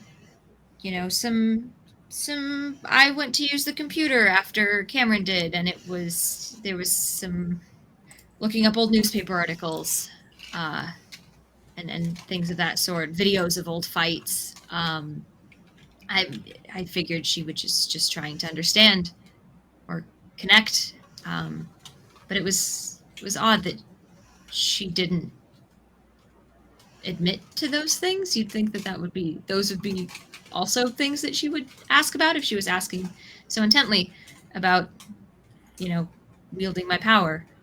But I didn't think anything of it. That was something I left behind. She was a little too interested in that part. You are muted. Sorry. You get lost in your thoughts at this. And eventually you are jostled back from holding this grip on Nemesis's mind by information stuff. By Dawn, who's awake and up and moving. The rest of you see as your proteges come and stand by your side. Ravelicera, you are knocked back by Nemesis, who eventually frees themselves. And you are in a particularly interesting situation because, as it stands, you don't think that your protege has their powers right now. But as they sort of help you up and grab your hand to pull you from the ground, you feel this weird spark as your powers aren't drained, but you feel split in two at the moment. JJ, get out of my mind! As your protege's grip strengthens around your hand, their eyes widen and they look up at you. Is this normal? None of this is normal. Okay.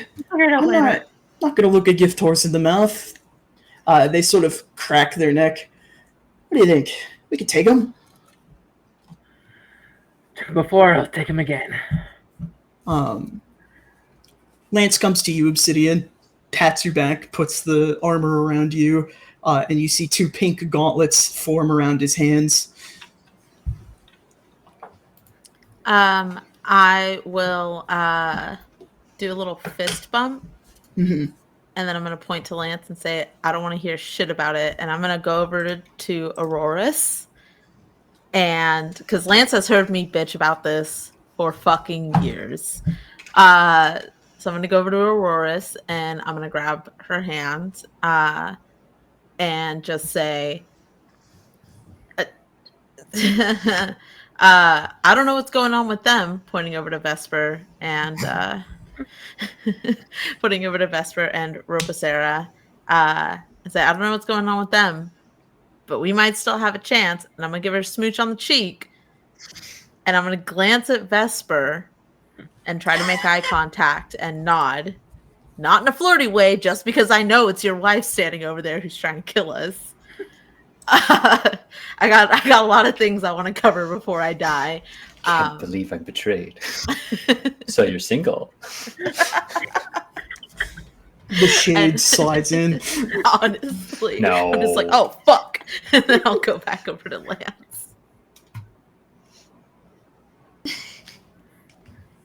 I mean, all right. Lance has a big dumb smile on his face. I don't Oh think man. Auroras knows how to handle this. This is weird. That's Yeah, okay. Star is looking at you like, oh, okay, sure. You know what? Don't again. You know what? Don't even say it. Uh, Later. Questions can be later. So, we have a few things to handle. I'm not going to make you roll anymore, because that's not fun. This is a superhero movie. So, you all have your proteges by your side. You're fighting together against this one eminent threat. Tell me your combo moves. Let's go around the table. Tell me what you guys do. How do you lay into this guy? May I go? Gal. I was Person. hiding.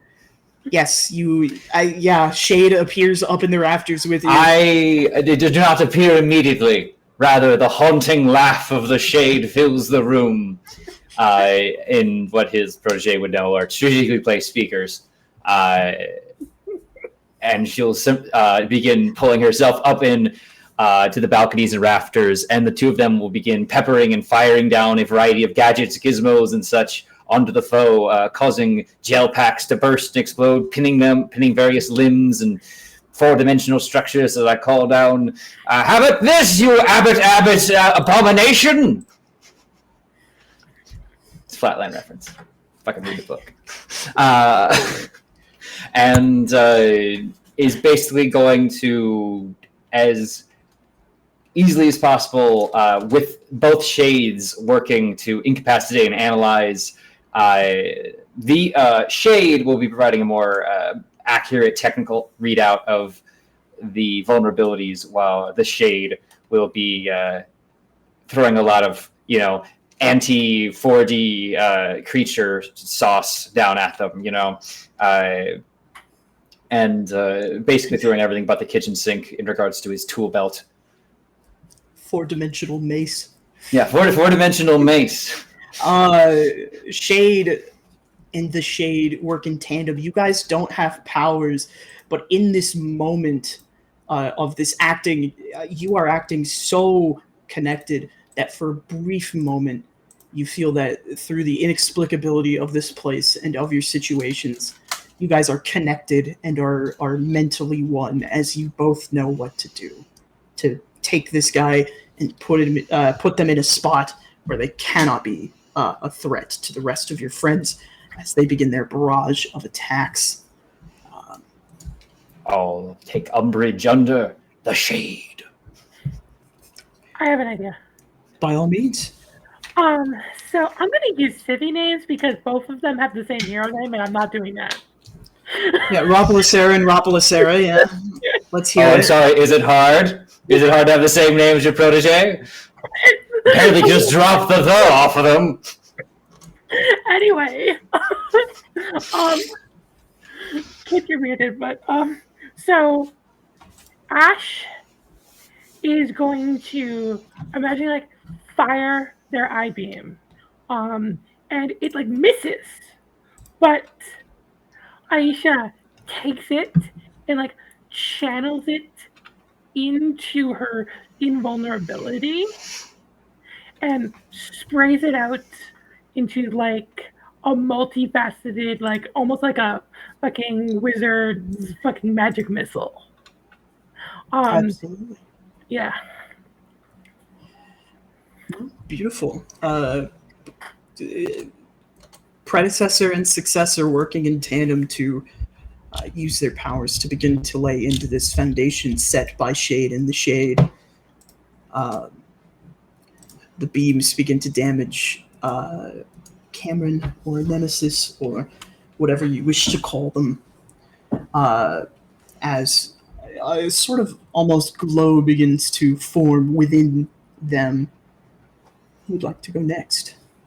Oh, Kian, you unmuted. No? Oh, okay.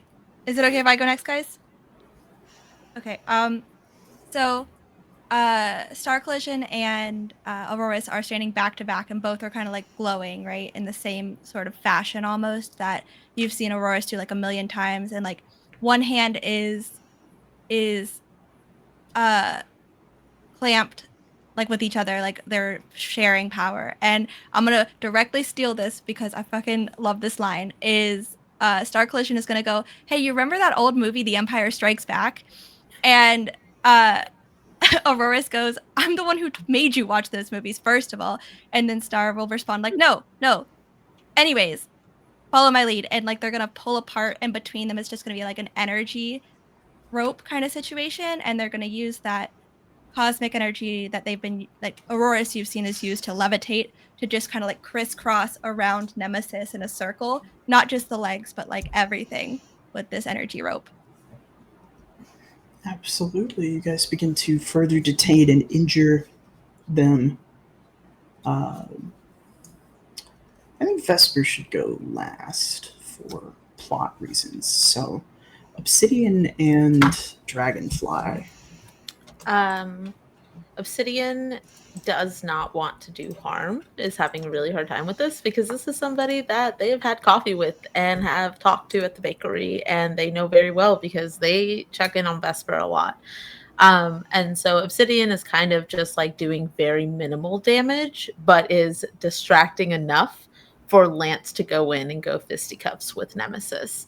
And Obsidian is going to kind of let Lance take the spotlight because they understand that this person needs to be stopped, but they don't really want to have a hand in doing it right now. So Lance is absolutely the one that's shining, kind of jumping in with sucker punches, and is able to just keep Nemesis kind of on the back pedal. Absolutely. Vesper, you've got the most dog in this fight. Once again, find yourself facing your death. What's another one, right? I think Vesper has sort of, since realizing who this is, has not dropped eye contact with her and has been trying to, hold them at bay and keep them in one place. And Dawn and I have very different powers. We're not, I didn't, to my knowledge, give them any of my powers. They are separate from me. So our sort of working in tandem is coming at this from two different angles. And I think Dawn sort of looks to Vesper and she just nods, and he runs forward and, is a barrage of light and much more physical attacks than Vesper is wont to do, and much more light, whereas Vesper is much more, for lack of a better word, shadow. Sorry, Shade, to step on your No, all are welcome. under the umbrage of Shade. Under the umbrage of the Shade. So they sort of, she sort of gives him this sort of go ahead that, like, yeah, do what you got to do, kid. You know what you're doing. You don't need me anymore. And I think it just makes sense that this would be Vesper's moment of truth. I think it works. Truth. So Vesper sort of steps up, and I know that, Rob Lacera is sort of doing their very, very dramatic flying about and hitting and scratching and clawing and whatnot. But But I think the one moment that Vesper tears her eyes away from Nemesis is to look at her, to look at Rapalicera. Because what's about to happen has happened once before, and if there's any pulling her out of it, she knows how to do it. And May I? Yeah, well, but you're not there yet to do it, so give it a second. It'll be fine. I'll be fine. So part of the Doomed is the sanctuary, and part of my sanctuary is a containment system. Oh. So what Vesper's going to try to do, knowing that pushing herself like this is going to finish that Doom clock and force her into her sanctuary. She is using this moment of truth to pull onto any thread of Cameron, not Nemesis, that she can find and take her with her. So, moment of truth, the prickly, tingling fear of your doom, always in your head. It holds you back most of the time, but right here and right now, it gives you the confidence to do anything. After all, what's the worst that could happen? Is it worse than doom? You do impossible things, you do anything, but you do mark a doom sign after you're finished. So. Absolutely. You reach out and lash into this being that is supposedly your wife. And you reach them and you yank them out. All of the attacks finish hitting at once, and you guys watch Nemesis shatter into a million little pieces. Vesper, you dissipate almost. Your magic pulls on Nemesis as this sort of final yank to shatter them, and you awake to find yourself in a garden. A vast and ethereal place, different from your normal sanctuary. But you've never met your doom before. And on hands and knees before you is Cameron. She seems stunned by the sudden jolt, is breathing heavily, and looks up to you. Vesper is just waiting, because she doesn't know if Cameron was the real one, if Nemesis was the real one, if who took over who, if it was the same thing the whole time. She doesn't know. She's waiting for some sort of confirmation, one way or another. Elena, what is this place? I don't know. What I happened? think it's fine. I was sitting on our couch waiting for you to get home from the bakery so that we could watch our show. And then I woke up here.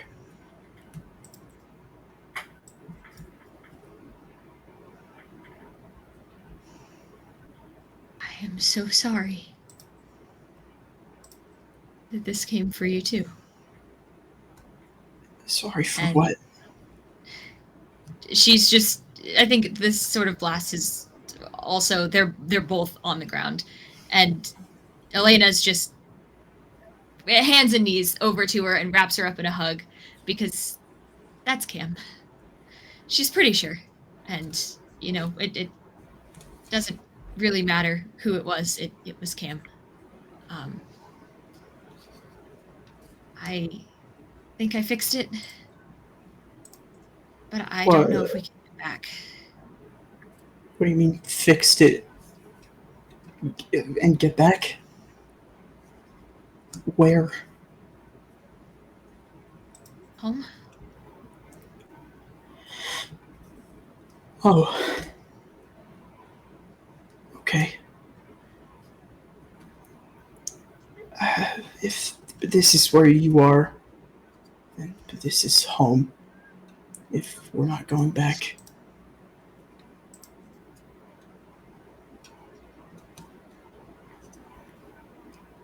You're such a sap. And just wraps her up. And I think we'll try to come out of it, but I don't know that she can on her own.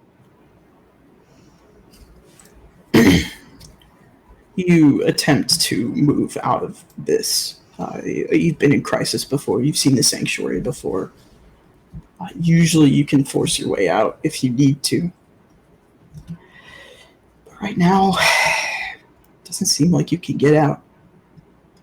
As for the rest of you, the ballroom dissipates and you are left standing on a bright grassy field. Vesper is on the ground. It's not moving.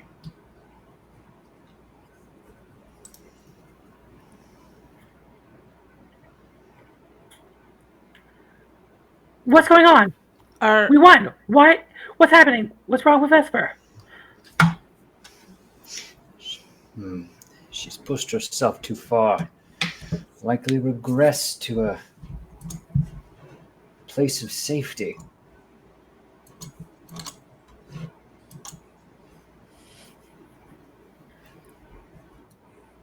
This isn't safety. What do you mean? What is it? It's I don't really understand it. I'm gonna walk over and I'm gonna feel for her pulse. Yeah, if you reach down, you got nothing. Holy shit. Wait, what? I'm sorry, repeat. I thought she was unconscious. I think Obsidian starts to panic and very quickly is just saying she's talked about some kind of a fate that she's doomed, that if she uses her powers, eventually they'll take her life. And I'm looking to Shade. You know medicals. Is there anything that you can do? Can you help her? Let me see. And yeah, there's no pulse. If I get the same results, No pulse. Does it feel like she's been passed for a long time, or? It feels cruel to say the body's still warm, but it is. No, it's. Wait, is Vesper dead for real? That's accurate. I don't know. I'm dead. I don't. We can try resuscitating, but with her unique powers, it might prove difficult. I'm gonna turn to Auroras. Can't you shock her or something? I'm not usually my specialty. I'm gonna look to Star Collision. Star Collision was the healer, not me. Right. And Star will kneel down to Vesper, sort of turn them over. You see that there's a sort of black marring originating from Vesper's eyes that was growing as their powers were being used. As Star Collision begins to sort of move their hands sort of over, you see energy is emanating from them, but nothing is happening.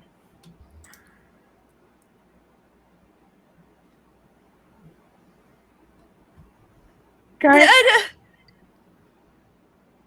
if this works, I might not come back from what I'm about to do. So on my character sheet, one of the advancements I could take was I could take a sanctuary from the Dune book. And shit. I decided to make that a little bit more emotional and give myself access specifically to Vesper Sanctuary. It's true. So I'm going to have to ask you to roll to unleash your powers. actually, as my moment of truth, I would like to extend my invulnerability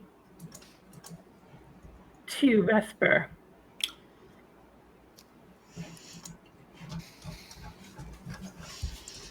not technically what invulnerability means, but that's cool, so I'll allow it. That's what I figured. I figured you would rule of cool. You, Hi. I'm gonna hold on to the scene for a moment, if that's okay. That's fine. You sort of access your moment of truth. You reach in and you access these powers you haven't touched for near on 3-4 decades almost, and you pass your powers through to Vesper, and you find yourself in front of a door. A door, it appears to be a wooden door made of vines, ethereal. Only you can see it at the moment. You would know that this is the door to Vesper's sanctuary at the moment.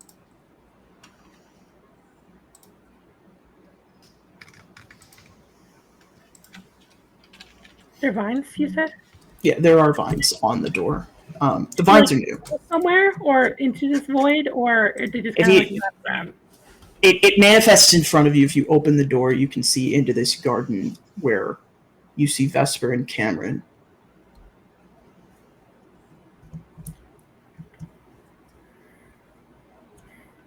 I'm gonna try and rip off the vines. You begin to pull at the vines. You are able to sort of make your way through. Vesper, you see your sanctuary begin to shift and change back to what you normally believe it to be, what it typically is. As these vines are sort of ripped, eventually, as you rip through the last vine, you're able to sort of break through into what you understand the sanctuary to be, Rope. And you're back.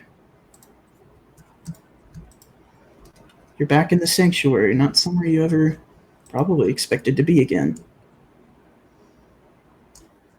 No. I won't let it end like this. I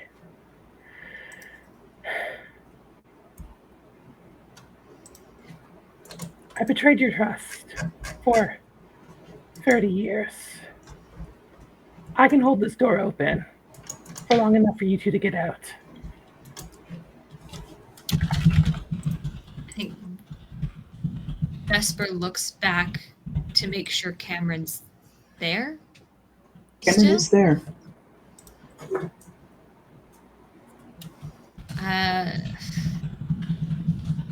Vesper takes Cameron's hand and basically pushes her through the door, and reaches into her pocket before she goes out the door herself and hands Rope Lucera a piece of cardstock.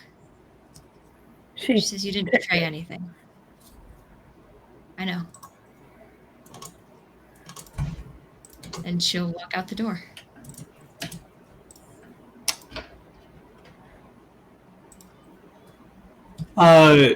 Metaphorical as this door is, you take a deep breath as you are restored to life. Sarah, you were given a moment, let's say, in your physical form before you sort of burst into light, become the spirit of your power, essentially, is what you understand is about to happen. You could say goodbye.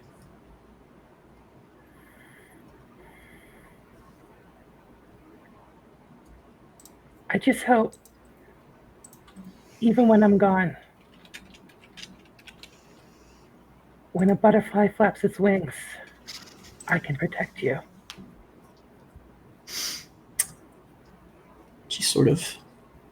Actually, you won't even burst into a mode of light. You'll burst into a flurry of butterflies, just sort of flake away. As Ash... Yeah. To each of the original Phoenix Guardians, one of the butterflies lands on their head and melts over them. Absolutely. And there you all stand. Cameron is there. You are all victorious. One last job. It is getting late. I do not want to keep you all very much longer, so we're going to shift into outros. During your outro, if you'd like to give a little short epilogue to your character, you are more than welcome to. I encourage it. However, thank you all so much for joining us tonight, and thank you to my wonderful, amazing cast. If you like what you do, you can join our Discord. There's a button in the doobly-doo. It's where we post our monthly casting calls, all our schedules, and generally where we just hang out and be giant nerds. We'd love for you to come hang out and roll some dice with us. Once more, I'd like to go around and give everyone a chance to tell people who you are, where they can find you, and you can give them your little outlog. But we will go ahead and start where we began, with Turk, also known as the Shade. The Shade. After the battle is done and the initial mourning is past, the Shade and Shade will vanish, the teleportation button being used for a quick escape, and eventually returning back to the Umbral Cave, where from here, the Shade, I imagine, is quick to, undo their costume and prepare themselves once again for a more civilian life, noting that it was a good final run, but, well, I saw my limits. But more importantly, I saw that justice is held quite securely in the hands of its new protectors. If they occasionally do need rescue themselves, though. And I think as he's about to take it off, he goes, though I have yearned for one last saunter in the pale moon of the night. Shall we, chum? And for the Shade, it's absolutely gargoyle side of the building of the current of Shade looking over the city, and then the Shade dramatically Gumshoe kind of posing behind as the two, and who knows what darkness lurks within the hearts of men. The Shade knows. Both of them, to be clear. Yeah. Anyway, I am I'm gonna get this off my head. Oh boy. I have hair. It's so crunchy. Hi, I am Turk, or Turk Accented. I also need to stop listening to the Fray. I have been playing the Shade, which was just a ton of fun and laughs, and I am so glad that I got to play in this game. So if you want to see more of me, I'll be over on Neon Lights tomorrow, playing a Space Marine. Then on Thursday, I'll be right back here for Impossible Landscapes, which, if you're not familiar, is a Stealthy Green game run by Duck Rimbo, who is awesome. And there'll be more things beyond that, but thank you all so much for hanging out. Thank you to this awesome cast for putting together this incredible group of people. Very last minute. Thank you to JT for getting handed this hot potato and putting together a wonderful story very quickly. And thank you, LC, for also being handed a very hot potato and not only stream managing, but playing for the first time. And you did perfectly. So, just flowers all around. It's not just my character's power, but it takes nothing, costs nothing for me to know and say how awesome all my friends are, because they are all awesome. Anyway, keep your friends close. Keep your enemies closest. You can beat them up and or smooch them if that's your preferred method of handling it. And know you may rest well, for the Shade guards the night. Or something else. Anyway, be good people, or else I'll, shade you.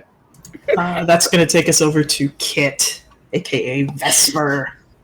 Get shaded, nerd. Hi, guys. I am Kit, TTRPG performer, producer, writer, podcaster, your Vesper for the evening. If I made you cry, I'm sorry. You can find me most places at Kit Roll or on Twitter as it burns at Kit Roll Cause. Oh man, I think Vesper's had enough of it for a long time. I think there's some couples therapy in the future, and more bakery shenanigans. There is a obnoxiously named latte. It's got the the butterfly pea tea, but it's in a latte. It's the Reblacera. It's awful. Nobody says it correctly, but it is always spelled correctly on the cup. Damn it. That's respect. But it gets added to the menu. It's very cute. Never forget. But other than that, we're just vibing. I'm not doing this again. I know I said that last time, but I'm not doing it again. Okay? I actually died this time. Oh man, where else will I even be? This Friday, you can find me over on Live from the Apocalypse. We will be playing some In Extremis. If you like the Locked Tomb series, it's going to be a lot of gay space necromancy. It's going to be awesome. The playbooks are fucking nasty. It's so cool. So hey, catch us over there on Friday. It's going to be dope. It's going to be sick. I'm so excited to play that game finally. And then the next day on Saturday, I will be right back here with Fatal Ascension, our Fabula Ultima campaign, with at least one lovely face over here that I see, where I will be playing just everybody's favorite little guy. I'm just a robot. I'm just a little automaton who's never done anything wrong in her life. No war crimes. Don't worry about it. I don't know. Put that idea in your head. Just a little dude. Starting later this month, Season of Secrets and Shadows is back for season 2 on Live from the Apocalypse. Peep that. Coming up on Fridays, wherever you get your Friday stuff. Live from the Apocalypse. That's where. And then, G, can I talk about the thing? I'll let you talk about the thing. Don't worry about it. Okay. And then catch me wherever you get your podcasts at Bloom and Blight. If you like Magical Girls, it is our Girl by Moonlight actual play podcast. We've just released, I believe, episode 4. So now is a good time to catch up. If you are not, get on in there anywhere you get your podcasts at Bloom and Blight, on socials at Bloom and Blight, or at bloomandblight.com. Because we're cool. We have a website. It's sick. It's a fun show. It's an absolutely stacked cast. I cannot believe I get to record with these nerds. And it's going good. If you like tragic magical girls, that's the vibe. And then I think, aside from the other thing that I will let G talk about, that's where I'm gonna be for the next foreseeable future. As I'm allowed to announce more things, check the socials. That's me. All right, that's gonna bring us over to Kian. Hello, everybody. First of all, for Obsidian, they spend their time hanging out at the cafe, very sus of Cam now, but trusts Vesper. And they spend a lot of time terrorizing Auroras in the typical, I have a crush when I'm in grade school, pulling her hair and tripping her and all of the dumb things. And they continue to mentor Lance, but they absolutely are quick to take a step back once again from the spotlight. They are not trying to return to anything. As far as for me, as I said, my name is Kim. My pronouns are they, them, theirs. You can find me on Twitter at uptight_chiffon. You can find me on Blue Sky at uptight-chiffon. Starting tomorrow for the next 4 weeks, every Wednesday, I will be over on Bleakson's channel playing Vaesen. It is taken into the world of Penny Dreadful. I'm super excited. Phenomenal cast. Spooky, angsty boy that I'm going to be playing there.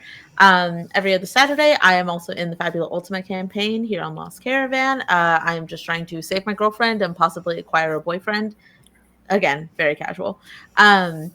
Every second Tuesday of the month, I am hanging out with another cast member on this stream. We go to Gay Camp. It is called Camp Runners Cross over on Singularity Roleplay. It's a lot of fun. Queer kids at camp. It's a horror experience. It's super cool. And then I think the thing that Kit was talking about is the thing that I will also let JT talk about. And I have a couple of other projects coming up that I cannot announce yet, but I'm super excited about them. So follow me on social media. That will be the first place you hear it. And that's me. All right, that takes us from Kian over to LC, aka Auroras. Hi, Hi, I'm LC or Optimistics on all social media. You can see it up there in the bar. I will not spell it for you. I'm very eepy, so I am going to, which is surprise. Wow, right? I'm gonna leave it short for today and just say tomorrow you can find me and another person on this crew, trying to survive some killers, and it's you know what words, High Shelf Collective tomorrow night, Slasher Flick Part 3, where we take all of the survivors and put them at one table. I was part of table 1 and I got a boyfriend at the end of it, and if you watch any horror movies, that either spells doom for one of us, so we'll see how that goes. And then after that, you can find me at Gay Camp with Kian. Already talked about that. And then Dustgrave returns on the 18th. If you love more mech shenanigans and you want to see me absolutely pee my pants in fear because Hooper is always trying to destroy my mech and or yeet me out of it, well, it's not my fault at all. Did not choose that life. Come check it out. It's really fun. We're playing Dustgrave, like I said, a Lancer module. So far, it's been really great. We got to meet Muscle Mommy. She is impressed. Our job done. Campaign over. That's it for me for a while. So. Oh, and my synopsis. Okay. Aurora's probably went back to mentoring, just a little bit, like nudging where possibly things need to be nudged. I'm sure for Rofelicera's protege, it is probably a very traumatic experience to A, see that, and B, walk away with no mentor to turn back to anymore. So I feel like it's in Aurora's personality to know that they got it, but be there if they don't. So just taking them under her wing of sorts, if they need to turn back to. And of course, there's also absolutely the begrudgingly disliking the kindergarten flirt tactics, but absolutely loving it from Obsidian. And yeah, I think it's just like a go back to her normal routine. Very, very sad about the loss, but very, very optimistic for the future. Very lovely. That's going to bring us from LC to Hannah, aka. No. God damn it. Oh, hold on. I got it. You can do it. Rofelicera! Yay! I got it. Why did I choose scientific name? Anyway, hi, I'm Hannah. Pronounce they, them. I was Rofelicera, or Aisha Abu Baker. Tonight, your mater, I guess you could say. And I'm Dust. But off the cuff, I feel like with the way the power has always existed, it almost creates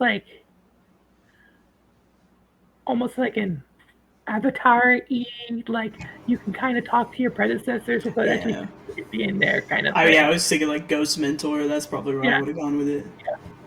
Yeah.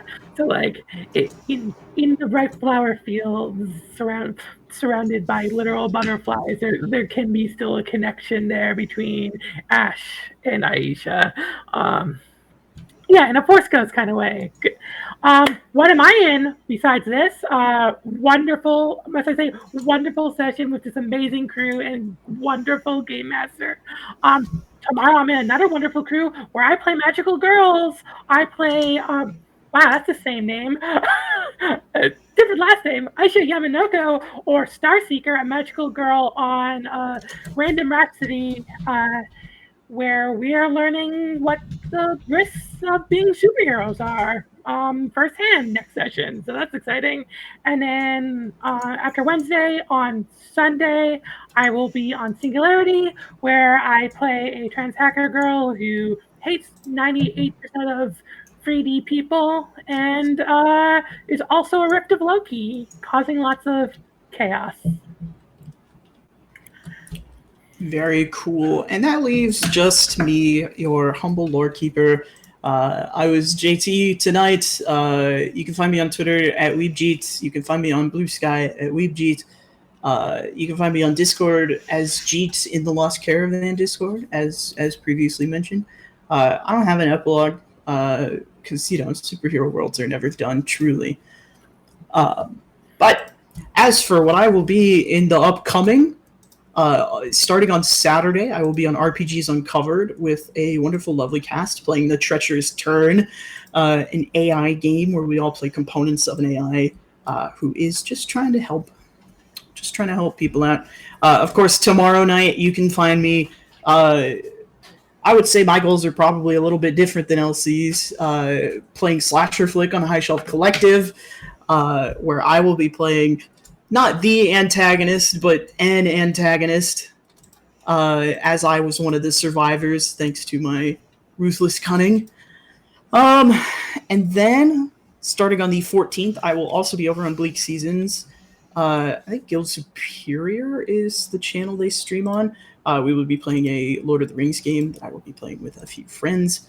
And then, the thing that Kit and Keen both mentioned, on the 20th of this month, 2 weeks after tomorrow, I will be running my first longer-term campaign on High Shelf Collective. We are playing a game of Beacons, where they will be taking on a post-apocalypse world about 300 years post-apocalypse, playing a bunch of goofy little guys and discovering what secrets were left behind by their predecessors.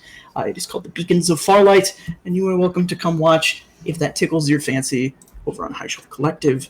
That is all that I have for the moment that I think I am allowed to talk about. That's not true. Not this Friday, but next Friday is when Assassin comes back, A Season of Secrets and Shadows. I will be at the first table, warring it up.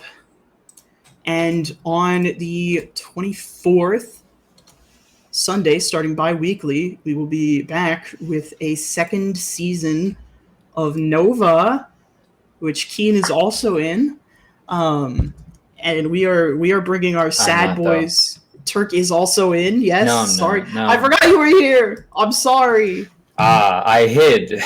You hid. You were in the just shadows. We're back. God damn it! Yeah, Turk. Chaos Crew will Chaos Crew, I What? suppose. Yeah, that's I'm also going to be on Neon Lights I know next what you month, said. but I don't think I can officially announce that. So look out for that. You can find the rest of my announcements on Twitter. We're going to raid Magi RPG over to our friends there. That is all that we have for you tonight. Remember to do good things, be good people, and just have fun, have a good time. This was just a goofy little good time, and I'm so happy that I had such a nice, quick cast. Thank you all so much for joining me for this story as quickly as it was tossed together. I very much appreciate it. Have a good night, everybody. I don't know when we're going to go. Let your heart be your guiding key.